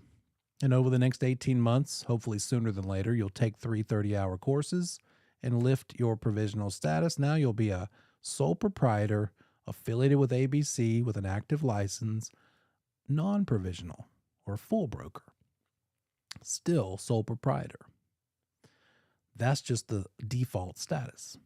And only until you go through those steps with the Secretary of State, if you choose to, do you form an entity and then get a firm license because you formed an entity, which you could just never do. But here's the big kicker. For me, I wanted to go out on my own, and I still could have just been a sole proprietor, but I'm vastly more limited. As a sole proprietor, I can't do much. I would have to name a BIC. I'd have to create a BIC or name a BIC as a sole proprietor in order. If I don't have a BIC, then the only thing I can do as a sole proprietor is if somebody comes to me and says, can you refer me to a good agent? Or they come to me and say, help me buy a house. I can't promote. I can't market myself. If I'm a sole proprietor with no broker in charge over me, I can't do very much at all. So between that and the tax benefits and the liability protection, that's why to form an entity. But the minute you form an entity, you got to get a firm license for that entity. What can we do with that license? Page 2. We can list, we can sell, we know all those things. We can also, it requires the license to get a referral fee. Can't just connect somebody with real estate and get paid for it. If I can, if you, any of you connect me with a lead and say my cousin wants to buy a house, I'll tell him to use you if you pay me a fee. I can't do it. It's illegal because you don't have a license through which I can pay you that fee. That's part of the deal. Injunctive relief is the name of the phrase where the real estate commission comes after unlicensed people who try to do real estate without a license. They would pursue them through the Attorney General's office for injunctive relief to enforce the requirement of having that license to kind of keep the consumer from being harmed. We don't want consumers out there getting represented by people that aren't authorized and trained in the rules and the laws to properly represent them. And so part of the Real Estate Commission's duties, besides disciplining us and coming up with our education requirements, are to pursue people that are trying to do this stuff improperly without the proper licensure. We also need a license to do auctions. If you choose to use auctioning as a way to sell property, you got to have a real estate license, a broker's license, and an auctioneer's license. Got to have them both. That's another testable thing. And what else? Leasing, of course. As we go on down, we talked a little bit about unlicensed assistants or people without licenses. Can they do real estate? It depends. Is there a way that an unlicensed person could show property? You don't have a real estate license. What kind of property can you show? Are you allowed to show, and in what situation? W-2 employee of a property manager showing a rental. That's when you can be unlicensed and show property. Can you be unlicensed and work for a real estate broker, and that broker has a house for sale, a listing? Can you show that listing for your broker boss if you're a W-2 employee? No. Unlicensed people cannot show houses for sale, only houses for rent, if they're a W-2 employee working for their broker boss, showing one of their rental listings. Be careful about that. What else can an unlicensed person do? Phone calls, office stuff, submit things into the MLS, put that information in there, right? But only if they are given the information by their broker boss, by their licensee.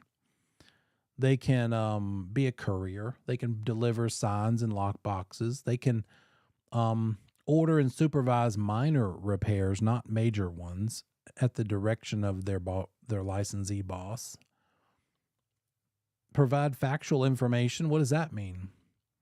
They can provide to prospects, meaning somebody calls you and says, hey, unlicensed person that I don't know you're unlicensed, but you are.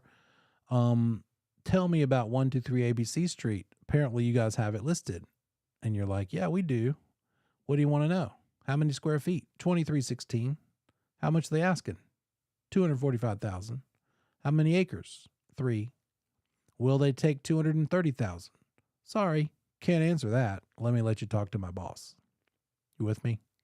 So they can read off the page and provide factual info to a person as long as all they're doing is reading off the page. They can schedule appointments.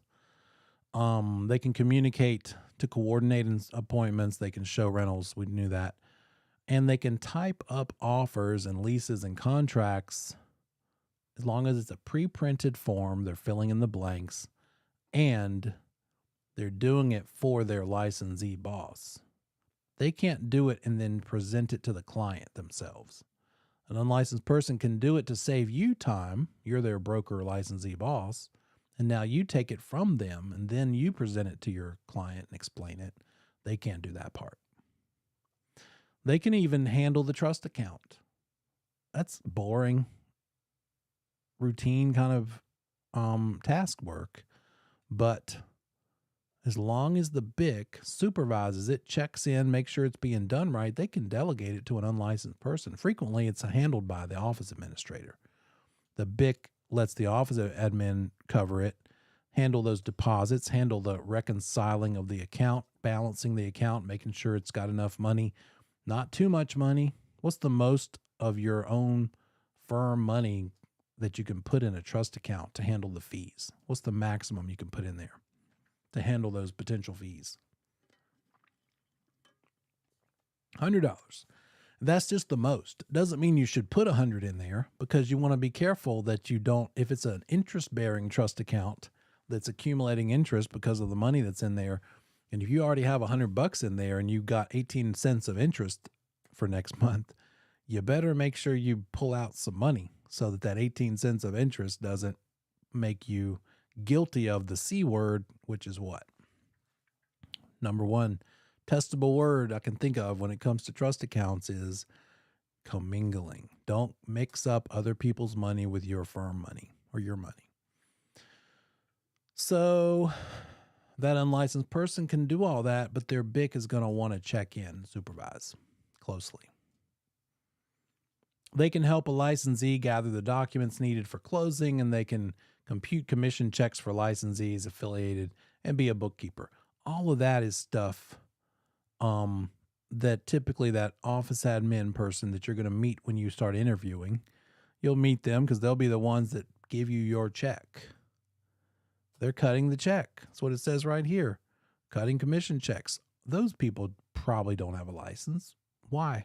Why do they need it? They clearly don't. We need them to be an admin, a bookkeeper, that kind of thing. Oh, $100 is the most of your money that can be in that account to cover those expenses. The account could have hundreds of thousands of dollars in it. If you had a whole big firm with a bunch of agents and a bunch of earnest money flowing through that thing, a lot of sales going on, and the earnest money got up into the 5, maybe even 6 figures there for a while. So there's, it could be a lot more than that in that account. So that's what an unlicensed person can do. And then the other thing I'm going over, I'd normally let you out, but I want to make up for my tardiness getting started tonight. But we'll end right about 9:30. What can you do?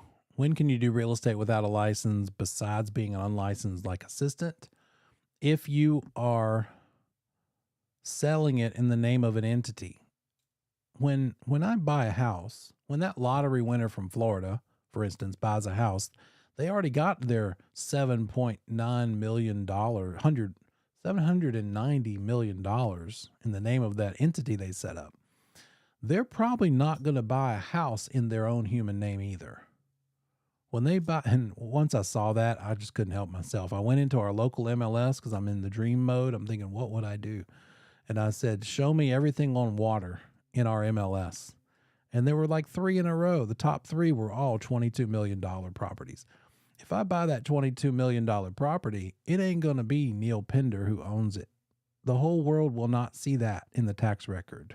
It's going to be, in their case, the lottery winner, I think they called it Saltine LLC, Saltine Company LLC or something like that, silly.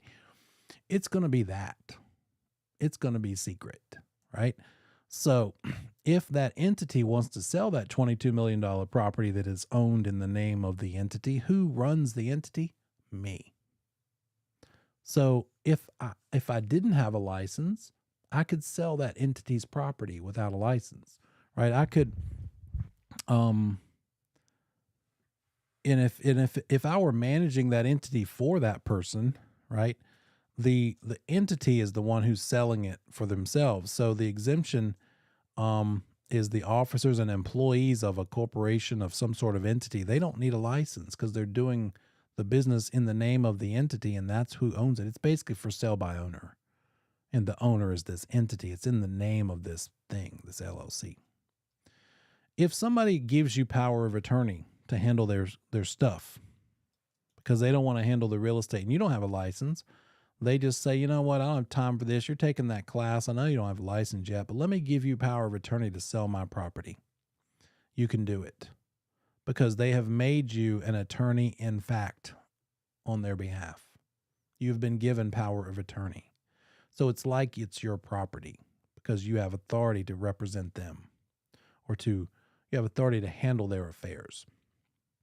And then if you are an attorney and you're doing your legal responsibilities, your duties, and part of those duties involve real estate that needs to be handled, you can do it. You're allowed to do it without getting a license because you're doing it to carry out your legal work. But that does not give an attorney free rein to just go out there and try to get listings. They would need a broker license for that. It's got to be tied in and attached to their legal requirements that they're doing for somebody. If you're a guardian for somebody underage who inherits property, if you're a trustee in a bankruptcy, if you are an executor of an estate because somebody died and they named you the executor, you don't need a license to handle the real estate side of their ownership, things they might own. Trustees, salaried employees, we talked about. Individuals for sale by owner, we talked about. And then housing authorities, government agency, housing authority, handling that sort of thing. Anybody that's a salaried employee of a housing authority doesn't need a license because they're carrying out the housing authority business. How many real estate commissioners are there? Good job. 9 of them. How many were appointed by the governor? Out of those 9, the governor gets to appoint lucky number 7. 7. And that means just 1 can be appointed by the House of Representatives of North Carolina and then 1 by the Senate. So a total of 9, 7 by the governor. And how long does a commissioner serve in the role? How many years maximum is a term for a real estate commission member? I'll give you a choice: 3, 4, or 5 years. 3 years. You got it. There's a lot of 3 years as answers in this course. How many of those 9 commission members have to have a real estate license minimum? At least how many have to be in real estate? Another 3. You got it. And then how many are not allowed to be affiliated with real estate at all, so that we get a balance representation? 2. You got it. At least 2. It seems in my review of the commission members that if you're not a real estate license holder, you're an attorney. It just seems to be the case, but that's not a requirement. What do? They handle the discipline. They handle the education requirements. During COVID, they had to have extra meetings and say, how are we going to do this now? People can't go out and about. And they said, instead of June 10th for the CE deadline, let's bump it all the way to October. So they made that judgment call. And they said, well, let's also do this to make it easier for people to handle this weird moment in time. So making those sorts of choices, they approve, and their employee for the commission, there's 9 commissioners, but there's 60 people that carry out the various tasks. And one of them writes the CE course every year and then talks to the real estate commissioners. What do you think about this list of topics? And they tweak it. So they handle that part of education. And then they answer the phone when people call and have questions. What are the 4 things that a real estate commission could do? Yeah, you got it. 3 years is the typical term. They could serve again, but they got to roll off after 3 years to serve as a commissioner. They could come back. What are the 4 things that the commission could do to discipline a licensee?